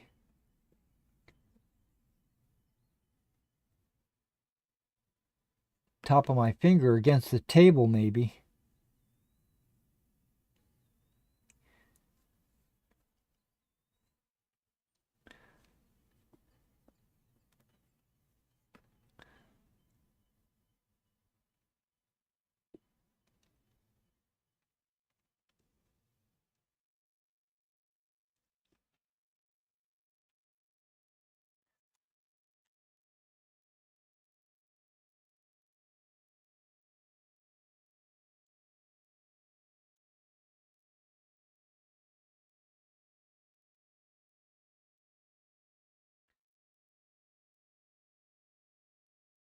Okay, that's good. And one thing I don't have to worry about is their muskets interfering with a base that's in front of them,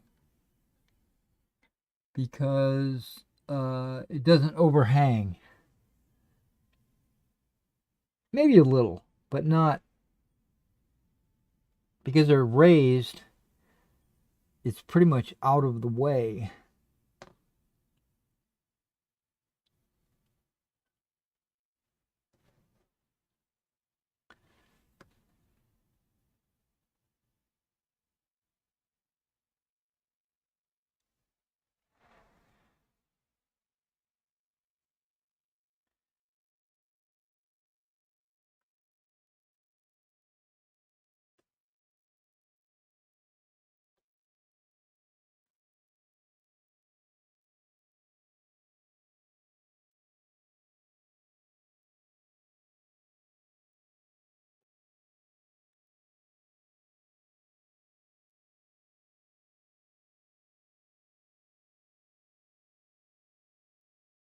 There we go.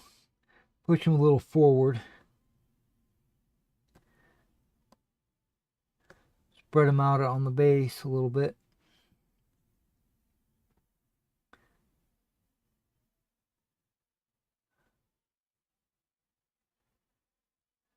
One of the reasons why I like to do that is so that I can get my brush down inside there when I'm doing the putty.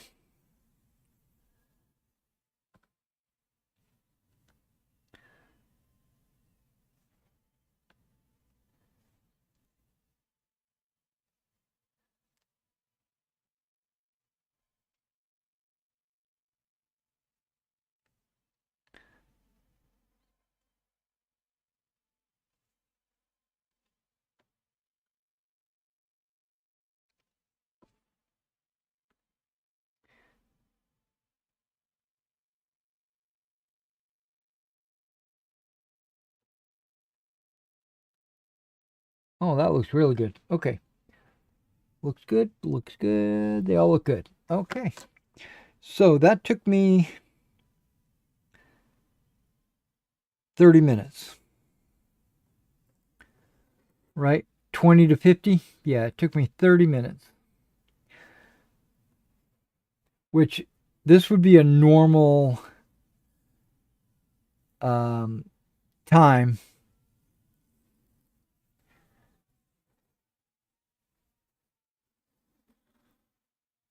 Would be like 30 minutes. Okay.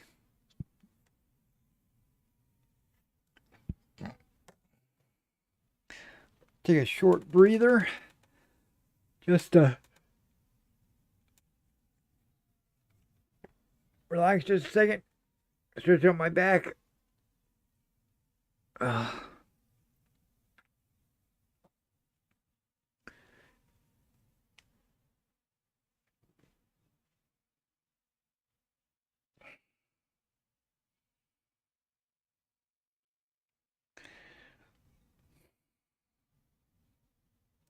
And I said I was going to find a cozy for my finger.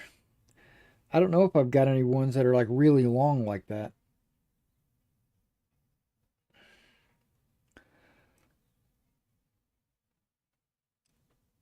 I could always just put a rubber glove on it and that'll keep it in place. But I don't want to do that.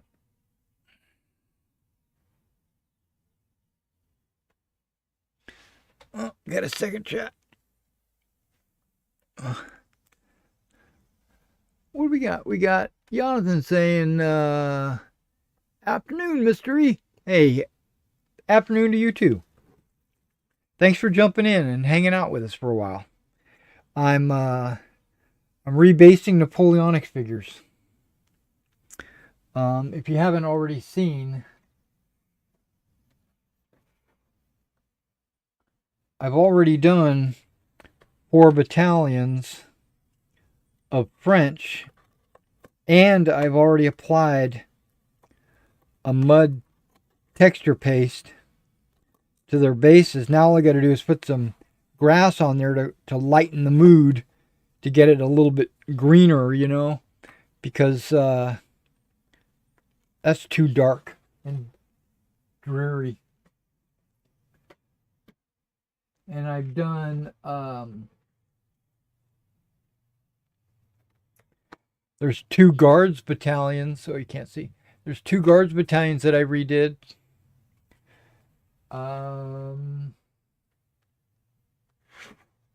Those were large.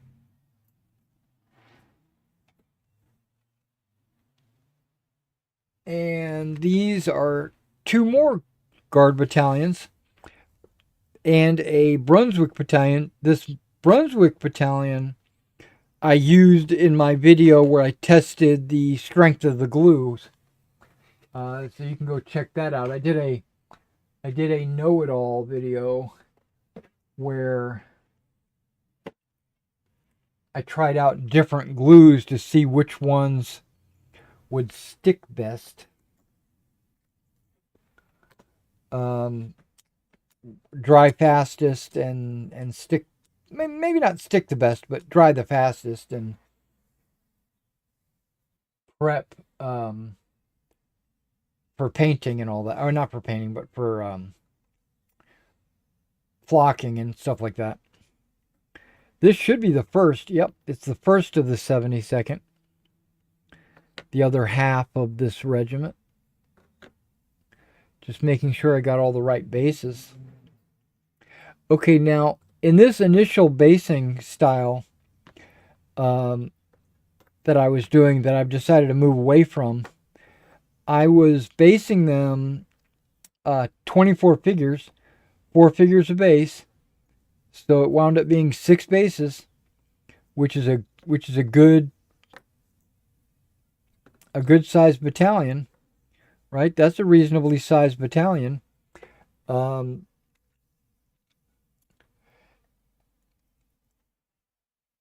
I'm changing it to 4 bases with 6 figures because I think it looks better. The gap between the front and the back ranks are not as huge as they are here. This is a really wide gap, but these are a lot tighter. So that's why I went with this. Plus, it's less bases to move. That's always an advantage. But my point is, we're going from 6 to 4, but my large battalions, and I only have a handful of large battalions. I've got the Nassau, I think, are large battalions. I think they're like 800 men or something like that, where the British Guards were large battalions.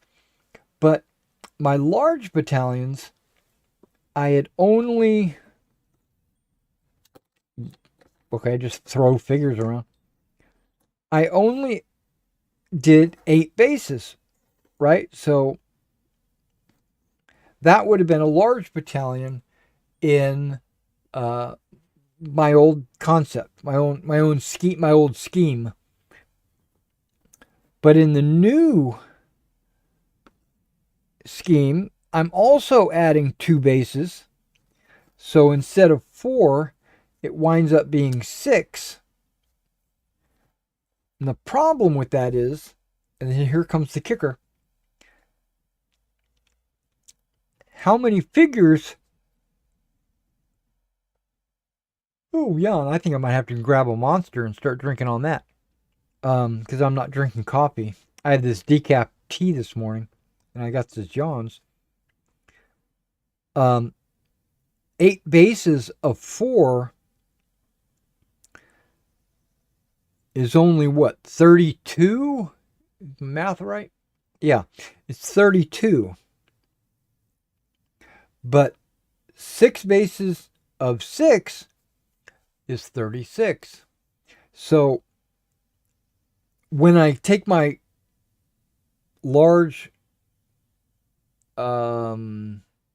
Nassau battalions and I start converting them to this basing schedule, I'm going to have to paint up like a dozen Nassau troops just to fill the ranks. Now, what I could do, and I've I've debated this. That way I don't have to paint any more figures. Is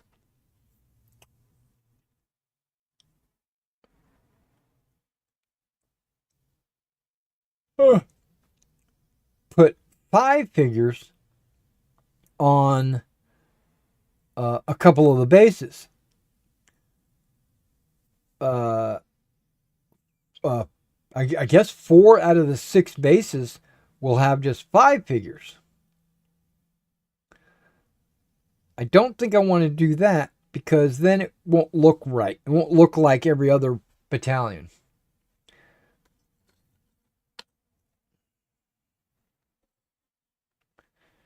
So I'll have to paint a couple more Nassau figs for this. 36 is, that's kind of the Perry method, right?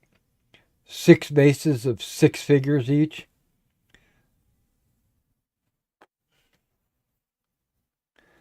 So first,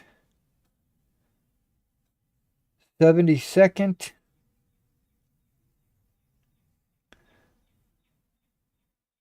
line.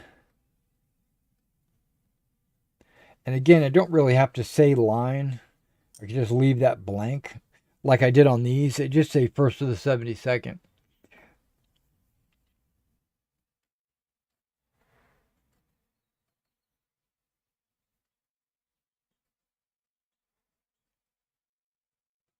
Because again, line is the standard. That's the default.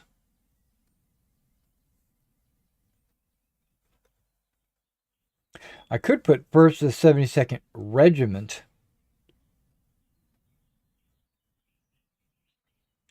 But that's also understood. Don't need to write that.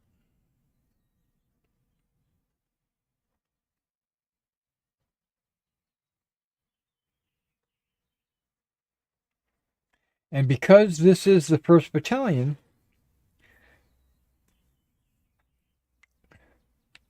you're going to see the French flag because they're the only ones that carried, the 1st Battalions were the only ones that carried the French flag. All the other battalions from a regiment, 2nd, 3rd, 4th Battalions, they carried colored fanions based on whatever battalion they were.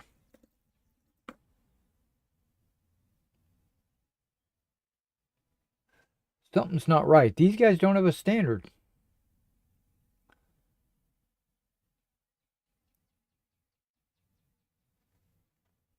Wait, am I blind? I don't see a command stand.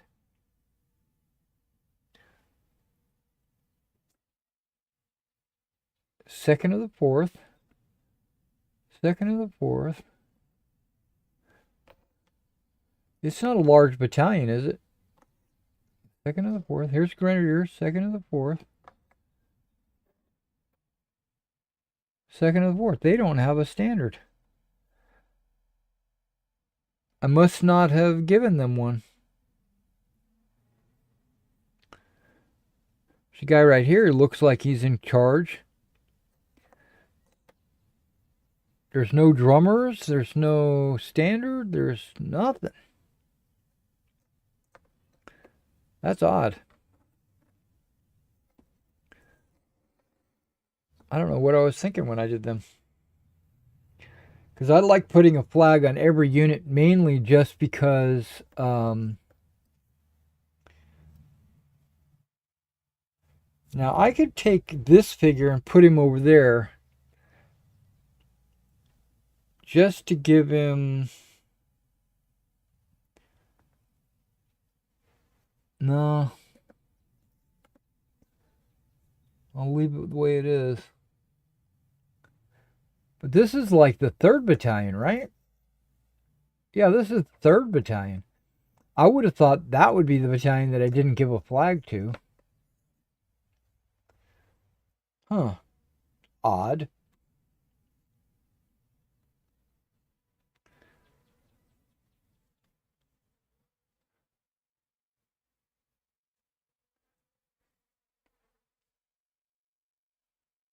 But again, in my rules, command stands are totally irrelevant.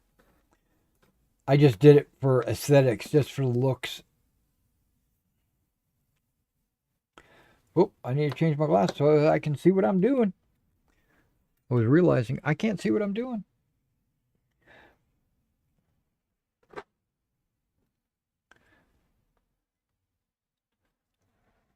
I think this will be the last unit I do on camera.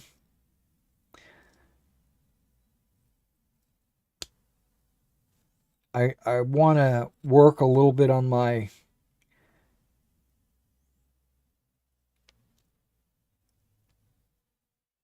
Pendragon campaign.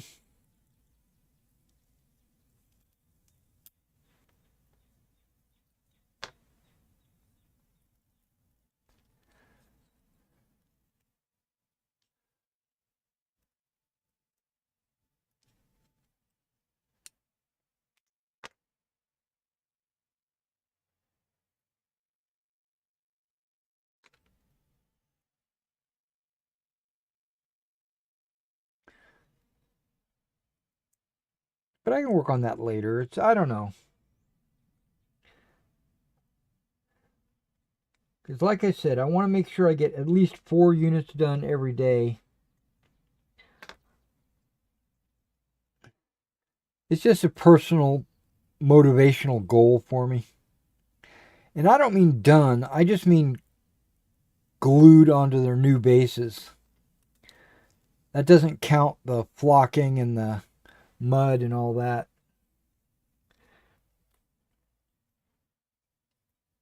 Once I get a bunch of units in that state or dry, then I'll mud them all. You know, I'll go through and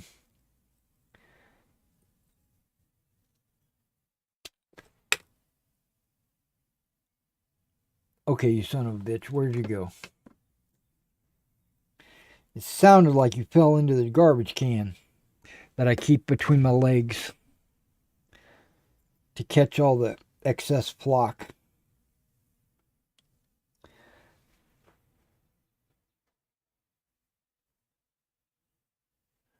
Okay, with that, oh my gosh, it looks like a trash pile in my garbage can. I'm kind of, without messing with anything, I'm looking to see if I can see where it might have landed.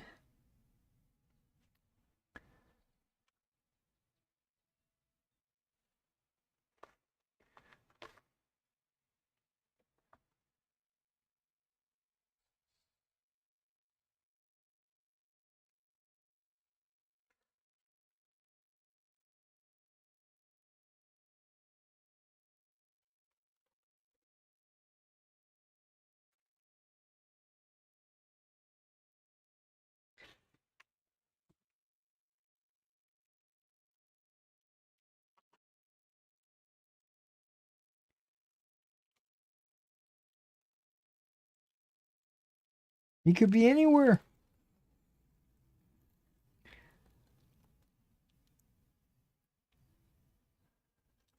I didn't hear him bounce. I just heard him land and go plop. So he should still be on the top of whatever trash is in here.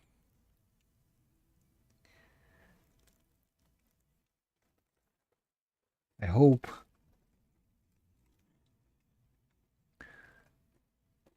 I was like, I hope he fell into one of these little baggies, but no.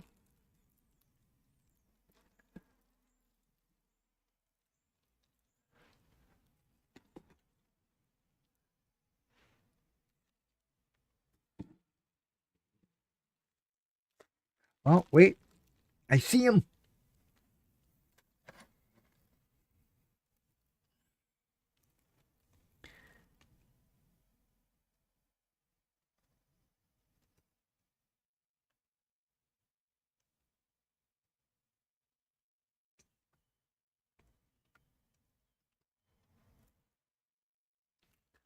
He's recovered.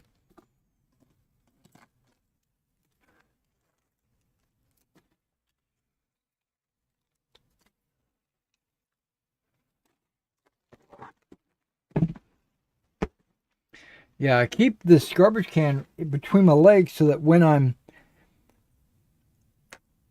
stripping these models, the flock will go down into the trash can and not my floor, you know.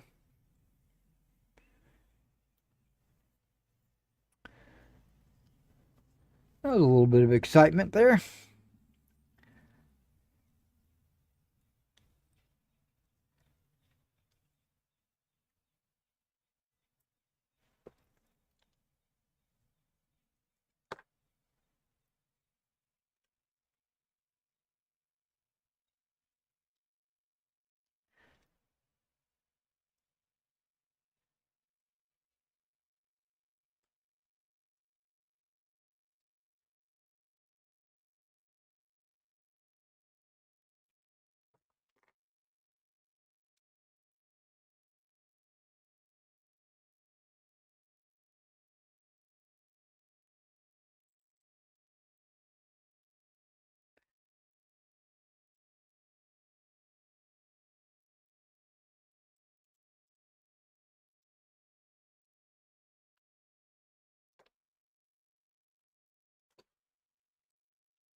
Yeah, and I learned something by doing that glue test.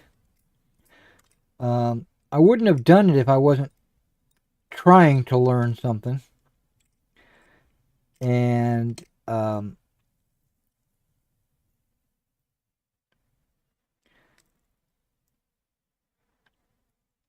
of my preconceived notions were shattered. I had some watered down Mod Podge as one of the glue options, and it dried uh, just as strong as everything else, based on my testing. You know, because I didn't put it through a rigorous test. I put it through a gentle test, and it held up to everything I needed to hold up to. But the what I learned was it took considerably longer to dry.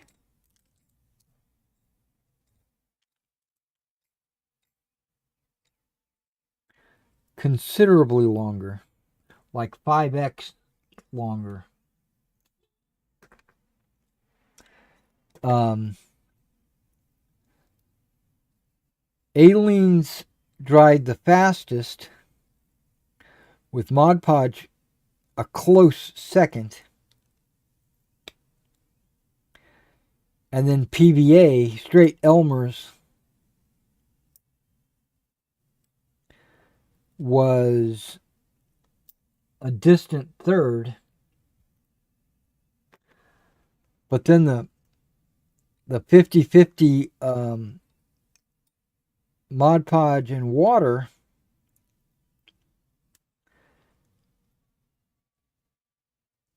I thought would dry faster, but in fact it dried much slower.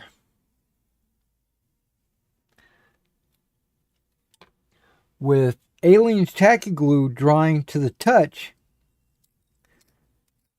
in 1 hour, the Mod Podge water mix took 5 hours. And that's just to dry to the touch. And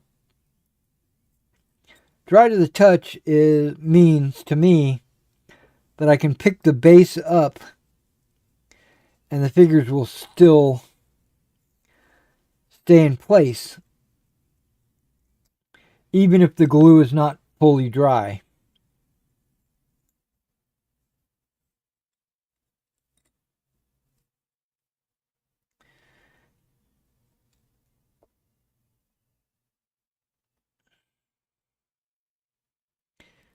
And then after those 5 hours I mentioned, all the other glues dried clear, which means they were pretty much fully cured.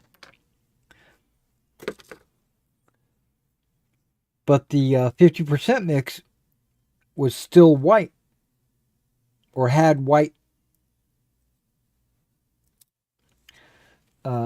elements, knowing it's not completely dry. It was dry to the touch, though, after 5 hours.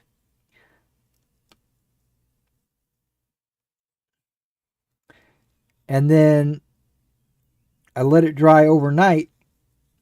Everything was dry, and that's when I tested its adherence.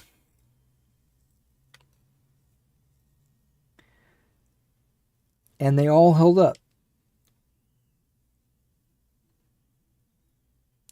So if you don't mind the weight, you can save some money by watering your paint, your glue down. It's just going to take longer to dry.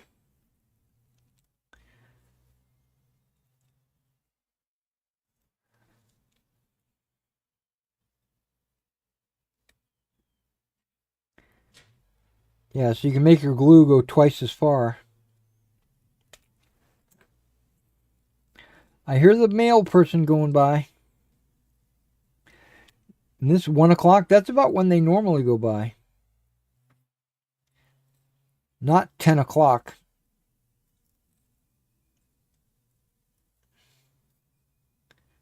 So Saturday when they went by, that might have been a different mail carrier.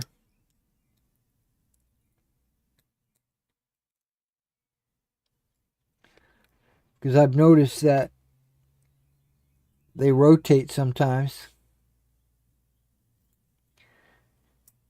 Either days off or sickness or something.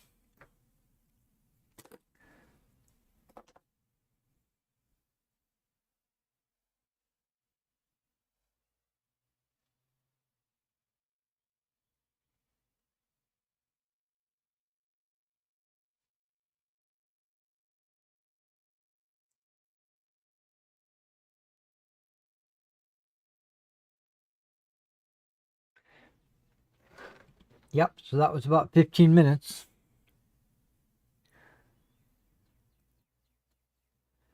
That's the going rate.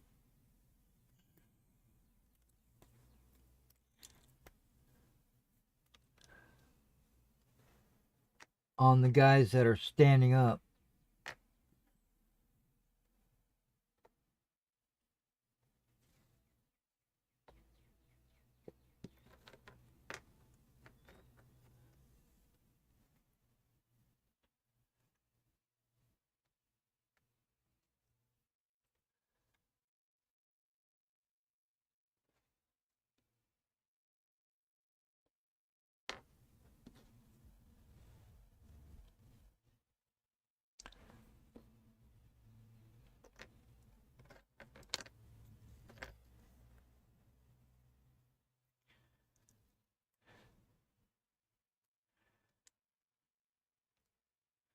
So what I'm doing now is cleaning off any excess glue or texture paste around the edges of these bases.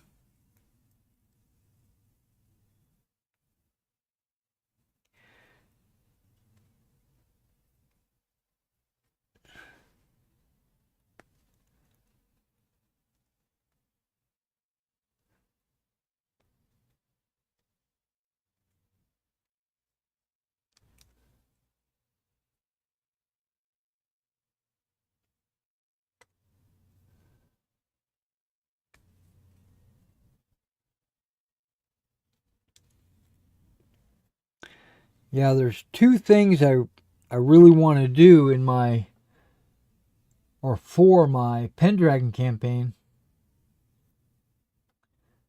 And one of them is create a who's who, mainly for me, to know who's in the castle, what their affiliations are, and check to see if I've got a character sheet for them. Because a lot of them I do have character sheets for. Some of them I don't. And I don't necessarily need a character sheet, but I just want to know if I'm going to make a handout for myself that's going to tell me this person is this person and has a character sheet or does not.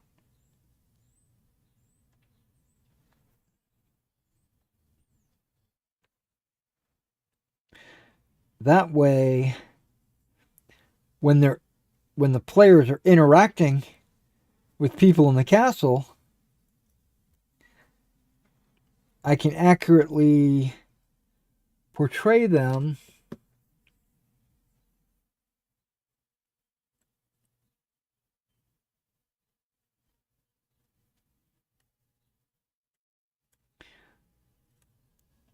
without having to tell my players, hang on just a second, I'm going to look something up. Because I hate doing that in the middle of a game.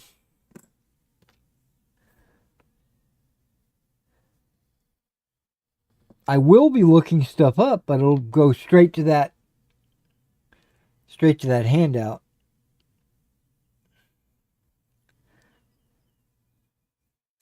Okay, this guy's base is all jacked up. I'm going to have to straighten him out.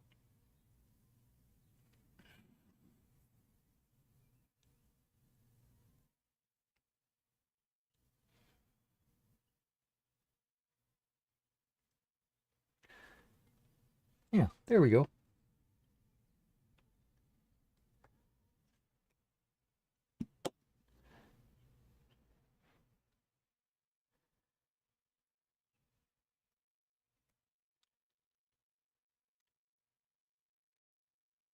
This guy too, dang.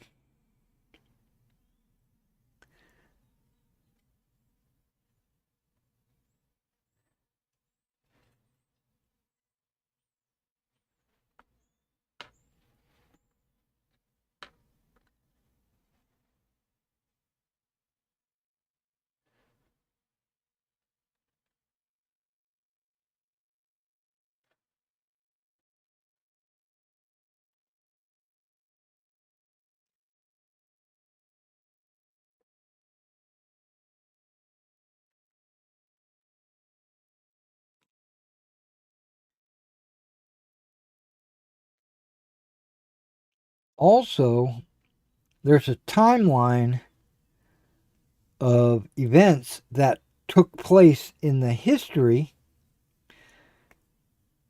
I kind of want to piece all that together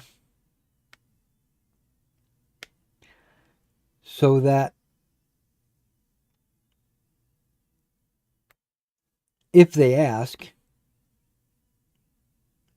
I'll be able to give them an educated answer. Namely, like, when did the king die?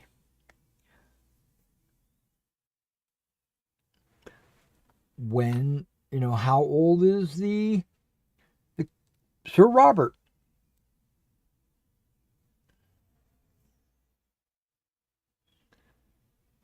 Stuff like that.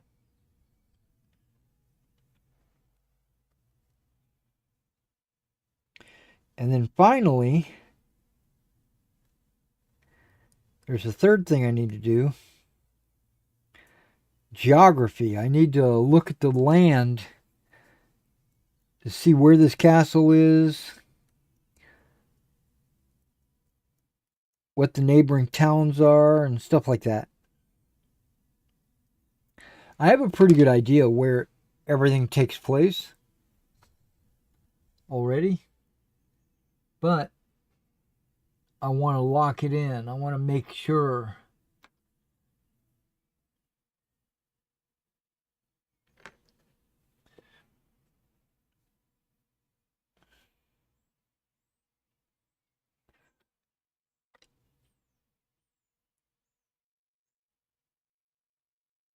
So, timeline, geography, and the people.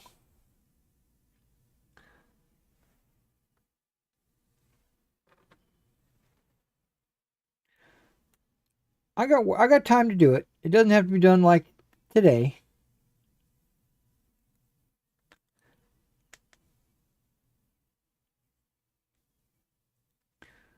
But I don't want to put it off and then wind up not ever doing it.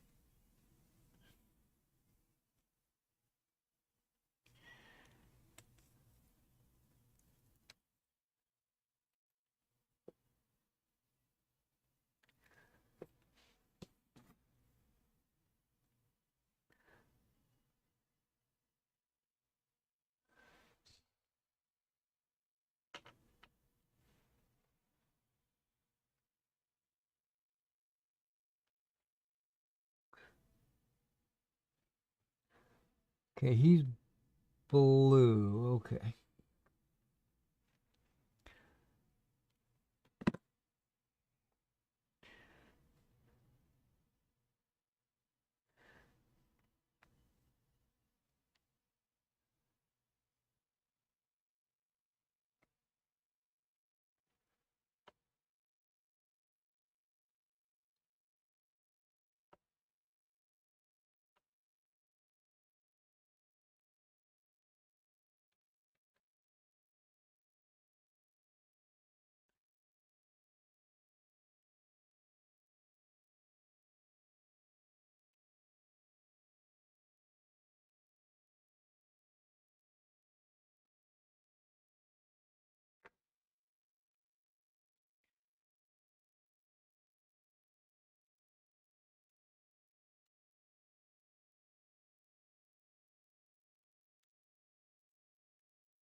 What's going on with this base?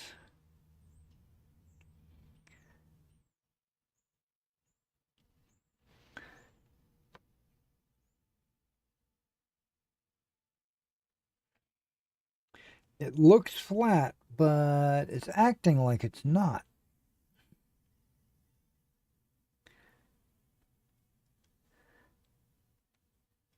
Now, looking at it from a different angle, I can see why.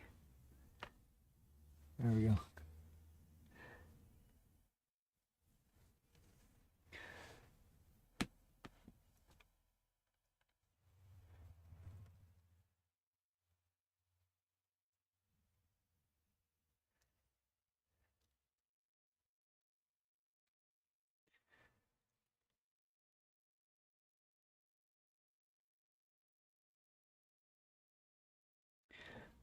I'm thinking maybe this weekend,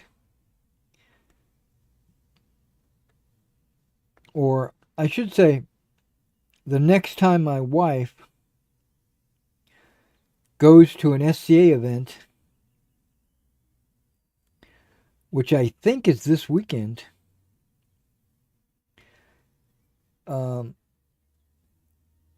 I'll set up the table and play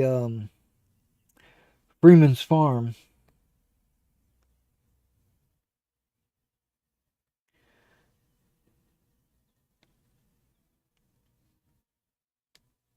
Maybe live stream it.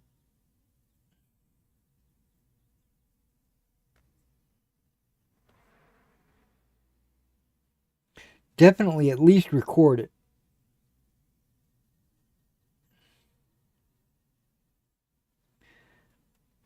Or both.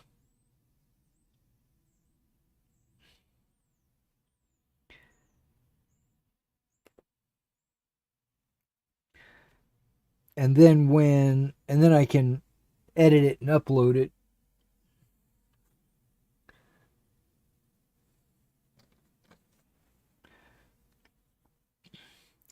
Because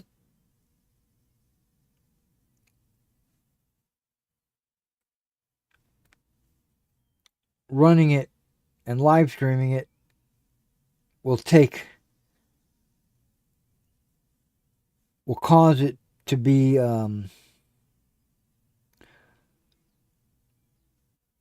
longer than normal.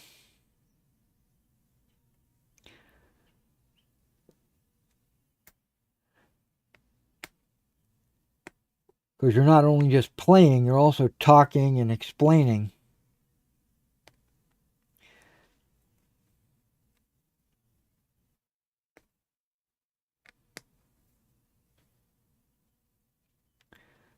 But I don't mind. And that would be one reason why I would do it when she was not in the house. Because it would take a while. And I wouldn't want her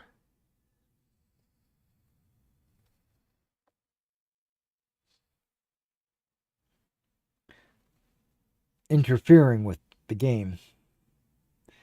Not on purpose, just walking through and coming and going.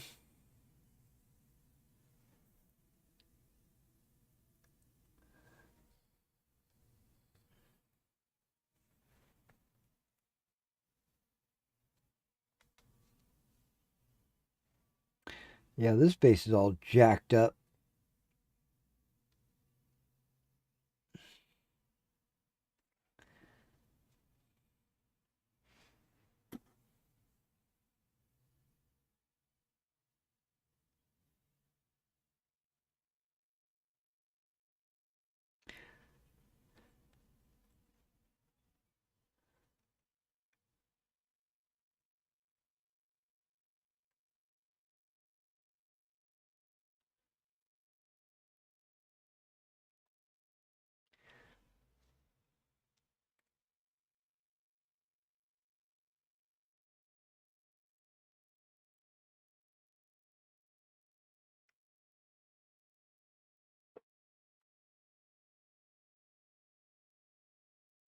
Okay.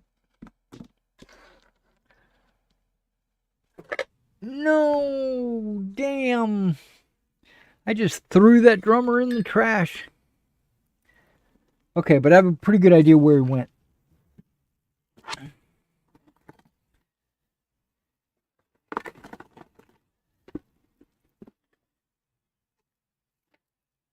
Is that him?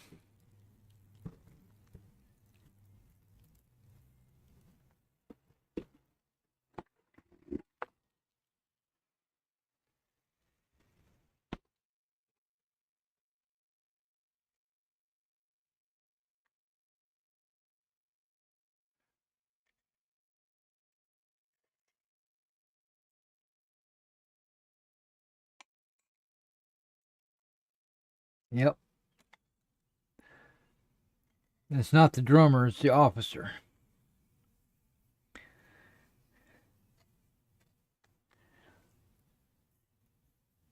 I need a light.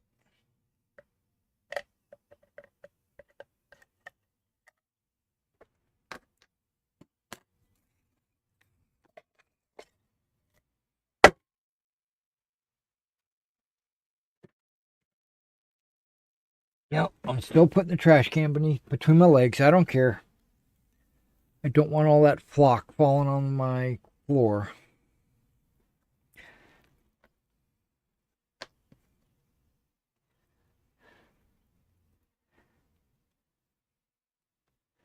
Yeah, I grabbed him and he just flew out of my fingers. It's like he was made out of oil or something.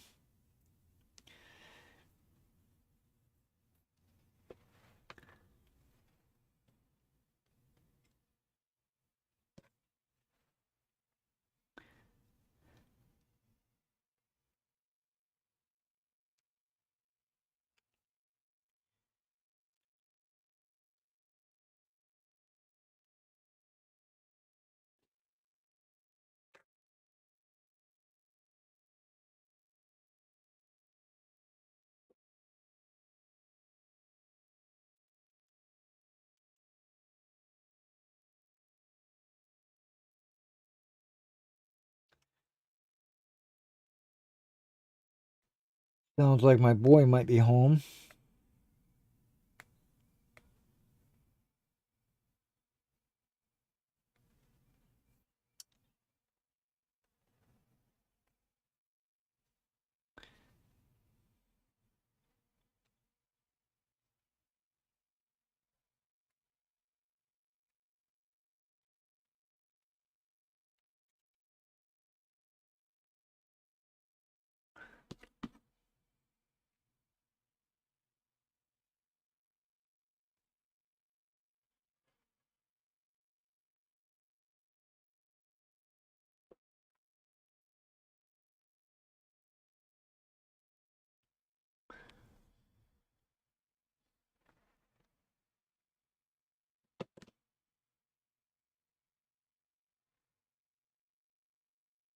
I was about to say there's only 2 orange guys? Nope, there's 4. The last 2 are both orange. Okay, so there's only 3 purples. Except there's this one unique guy with no pom pom. He was probably on the purple stand.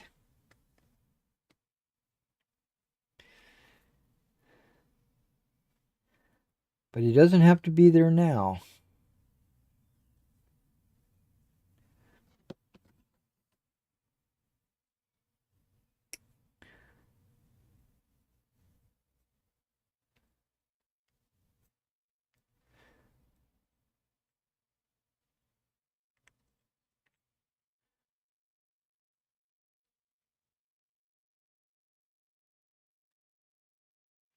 Okay, I don't know if that's good or not. Oh, it's good. All right.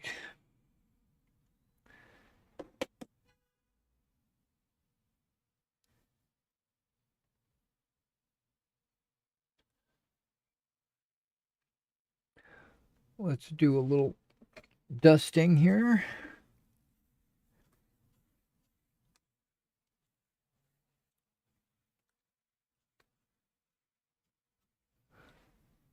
I'm going to get rid of this trash can. There we go.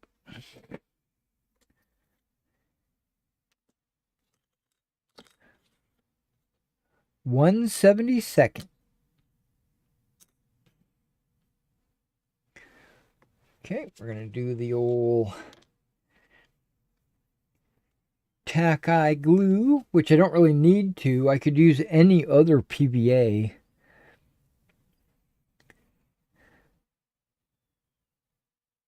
But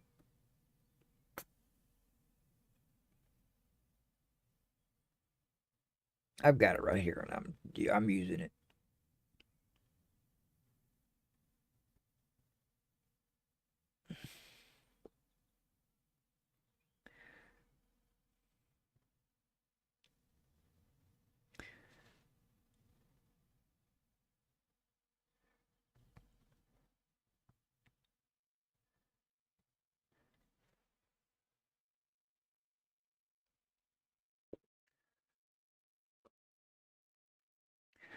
Okay.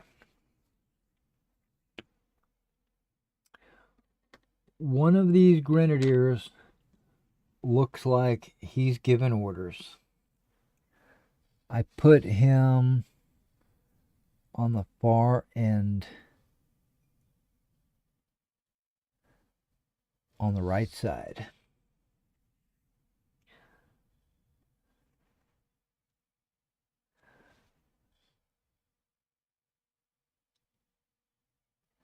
The rest of these guys are just falling into place.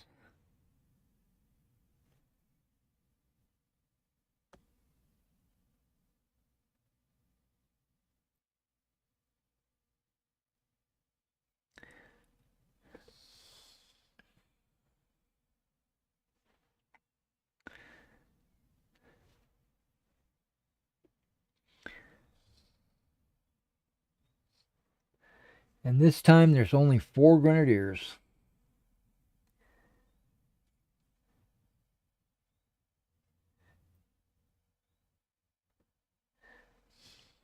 Okay.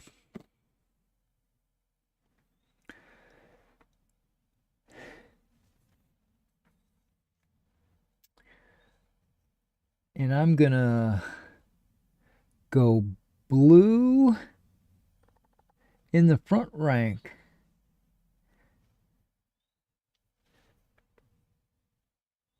All the way across.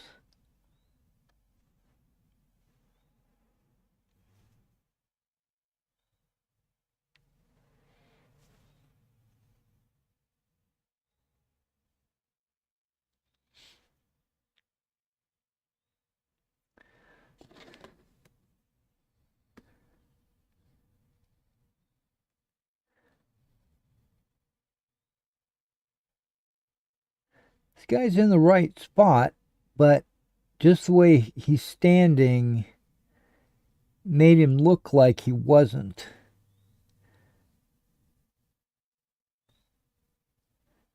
So I'll just shift and adjust. There we go.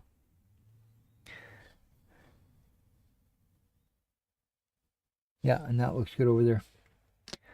Okay, we're going to use orange on the second rank.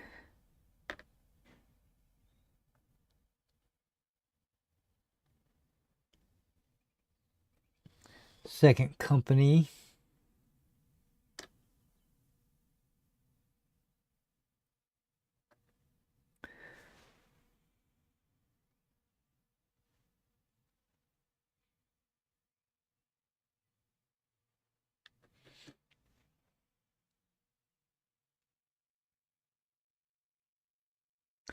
Okay.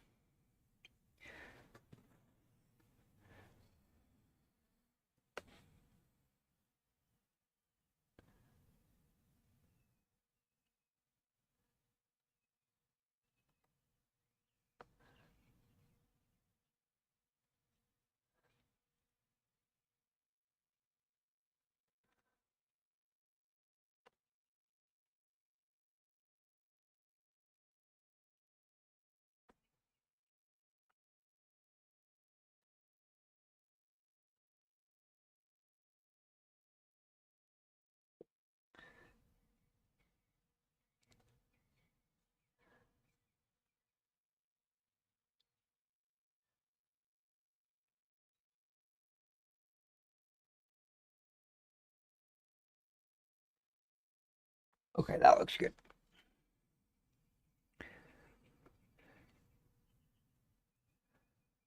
Okay. And then, of course, we do the command.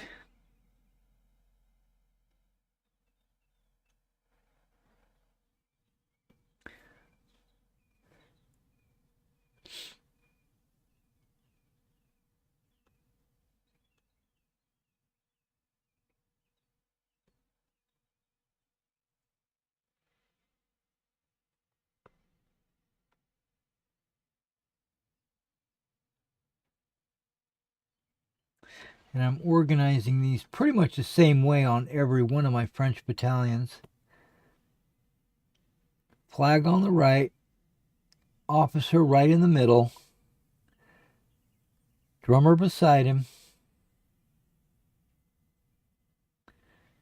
and then the the flag defender in the back.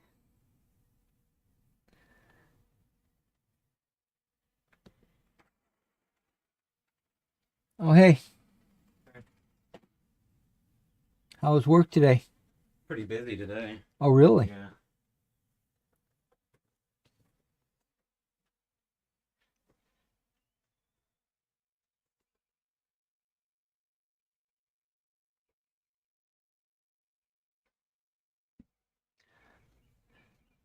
I guess the tariffs don't affect him. Uh,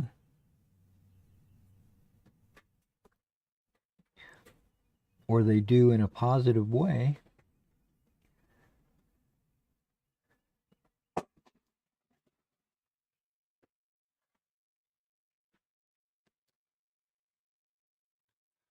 And then the voltigears are going over here. Now, hang on now.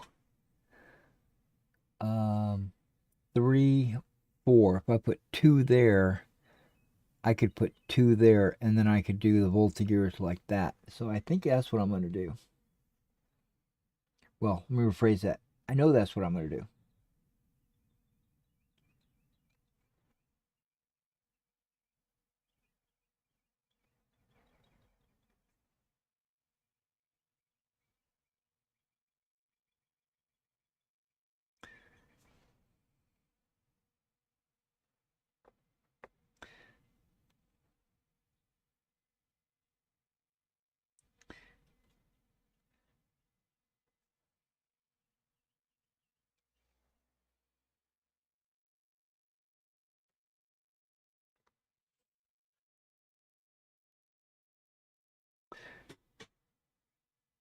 Then I'm going to put this guy with the no pom-pom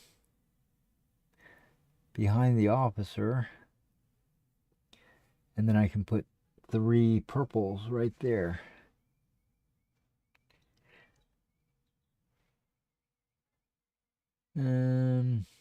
Yeah, he can go right here.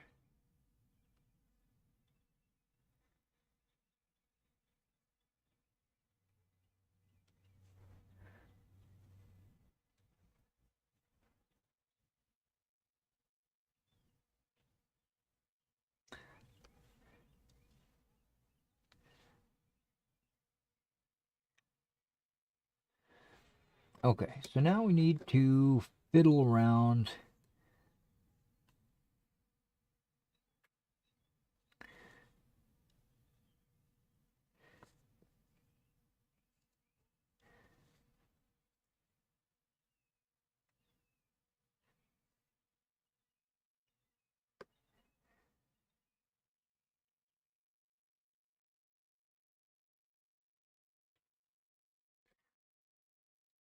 Him back.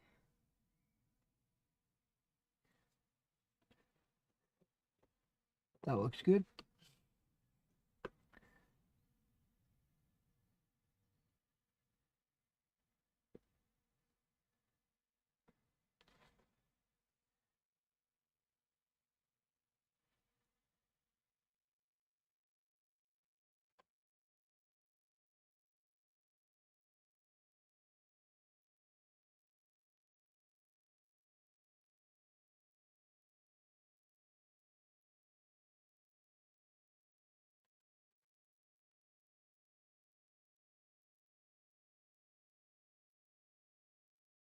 All right, that actually looks really good.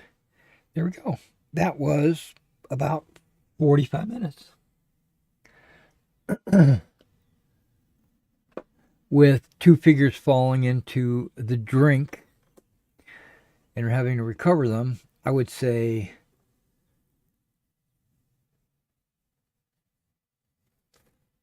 30 to 45 minutes is about normal per battalion.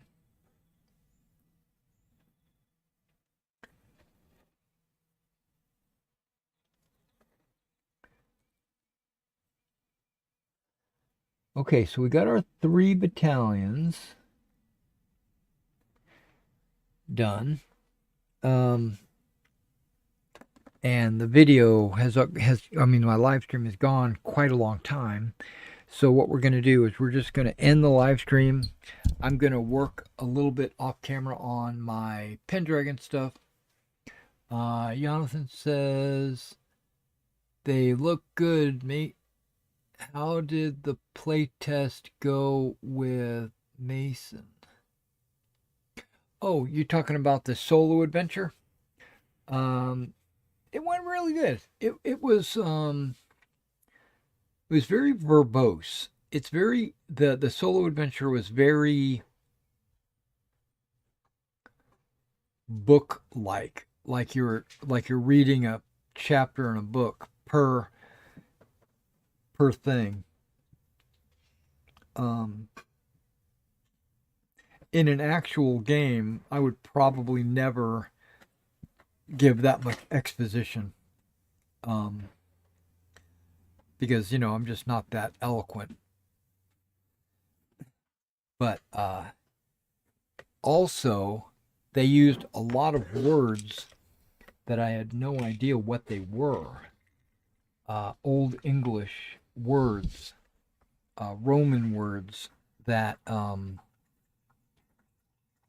had, I got the gist, and Mason and I, we figured it out, but we didn't have any idea what some of these words meant. And I almost think it was a opportunity for the author to show off his writing chops. Like there was no reason to use these words other than he wanted to show off. But the adventure was pretty good. He learned how the mechanics worked. He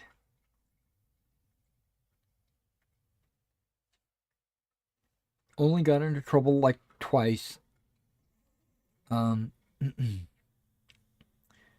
He found a hermit out in the woods who was had used to be a knight, gave up his knighthood or whatever and became a hermit,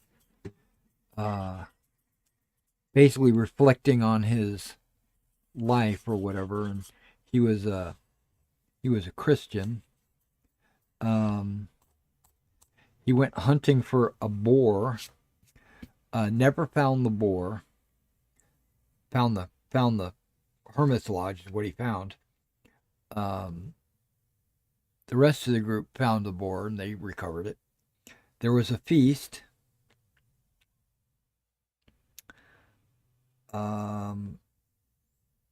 Which he was, because he was a page and not really a squire, he was instructed to carry from the kitchen up to what they call it's like the ready table, but what do they call it? They call it something.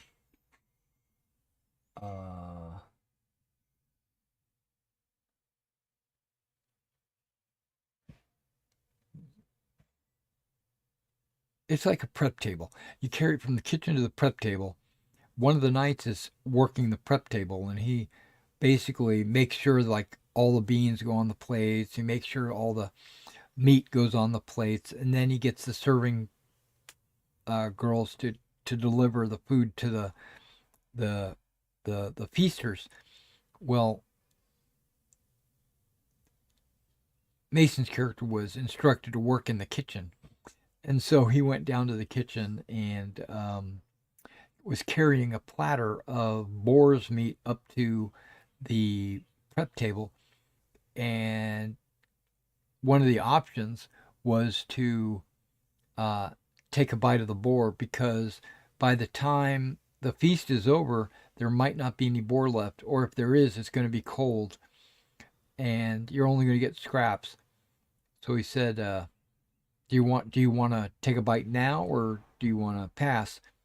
And of course, he chose to eat on the boar, and he got away with it.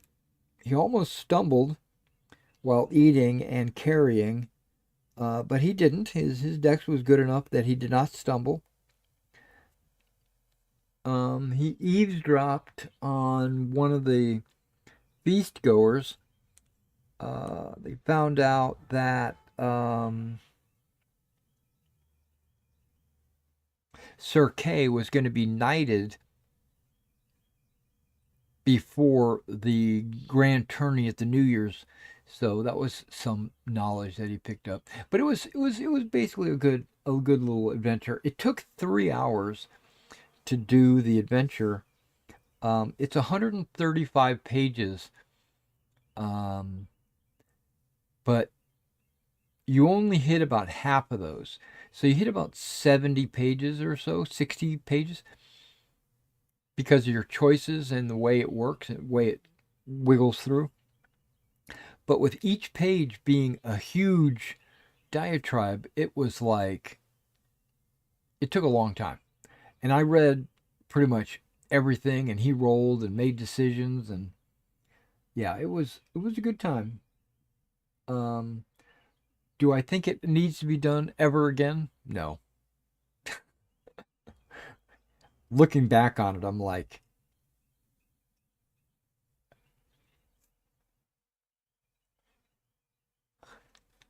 playing through it would be fun the first time, but I don't think it would be very fun playing through it a second time. Um, Plus, he was playing a page character, which all of his stats were like super low, and he had no skill, and yeah, it was it was a unique experience. I can say that. Um, Still looking for more players, though. We're still looking for players to play on Thursday night. Um, I haven't checked today. I will when I go to do my work today on Pendragon. I'll be checking to see if anybody's put in their uh, request to join the game. Um, and it's okay if we just have two players. If Shogun and Mason are the only two, that'd be perfectly fine. They can go on adventures with each other, and you know work bounce ideas on top of each other. But I would like it to be four. I think four is a good party size. Five would be okay. Three would be okay. But I think four is the perfect size. But we'll see. We'll see if there's still time for people to jump in. We still have to make some new characters, and if they jump in, and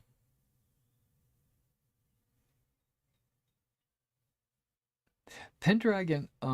So far, in my opinion of Pendragon, it's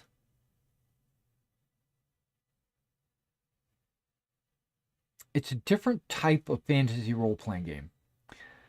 Um, it's kind of unique in a way. I understand it was written by the same person that wrote RuneQuest, so I was kind of expecting uh, it to be kind of RuneQuesty, you know, but it's not. It's more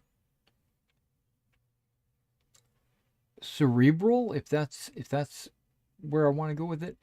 It's more thinking about your next course of action and your plans and stuff like that. But that's not the only thing it is. I mean, there's obviously going to be combat. There's going to be people jumping you on the side of the road, or you might stumble into a bear's cave, or who knows what, right? There's all different kinds of, plus there's fantasy creatures as well. So you might, and there's magic. Very little, but there is magic. And you can, I could run this, like okay, let me rephrase this. I plan to run this like a traditional fantasy role playing game with monsters and damsels in distress, the players going on quests or adventures, maybe delving into dungeons, that kind of stuff. Um, with the Pendragon um, focus being on character development, personality, love interests, glory and honor and stuff like that. That's all going to be a big part of it as well. But I don't want it to be the only part of it. You know what I mean? I don't want people to think that that's what the game's about, which it probably is, but that's not the way I'm going to run it. All right, guys, I'm going to let you guys go, and thanks for hanging out. And again, I think I'm going to get something to eat. It's 2 o'clock. A good time to get something to eat. And then I'll catch you later.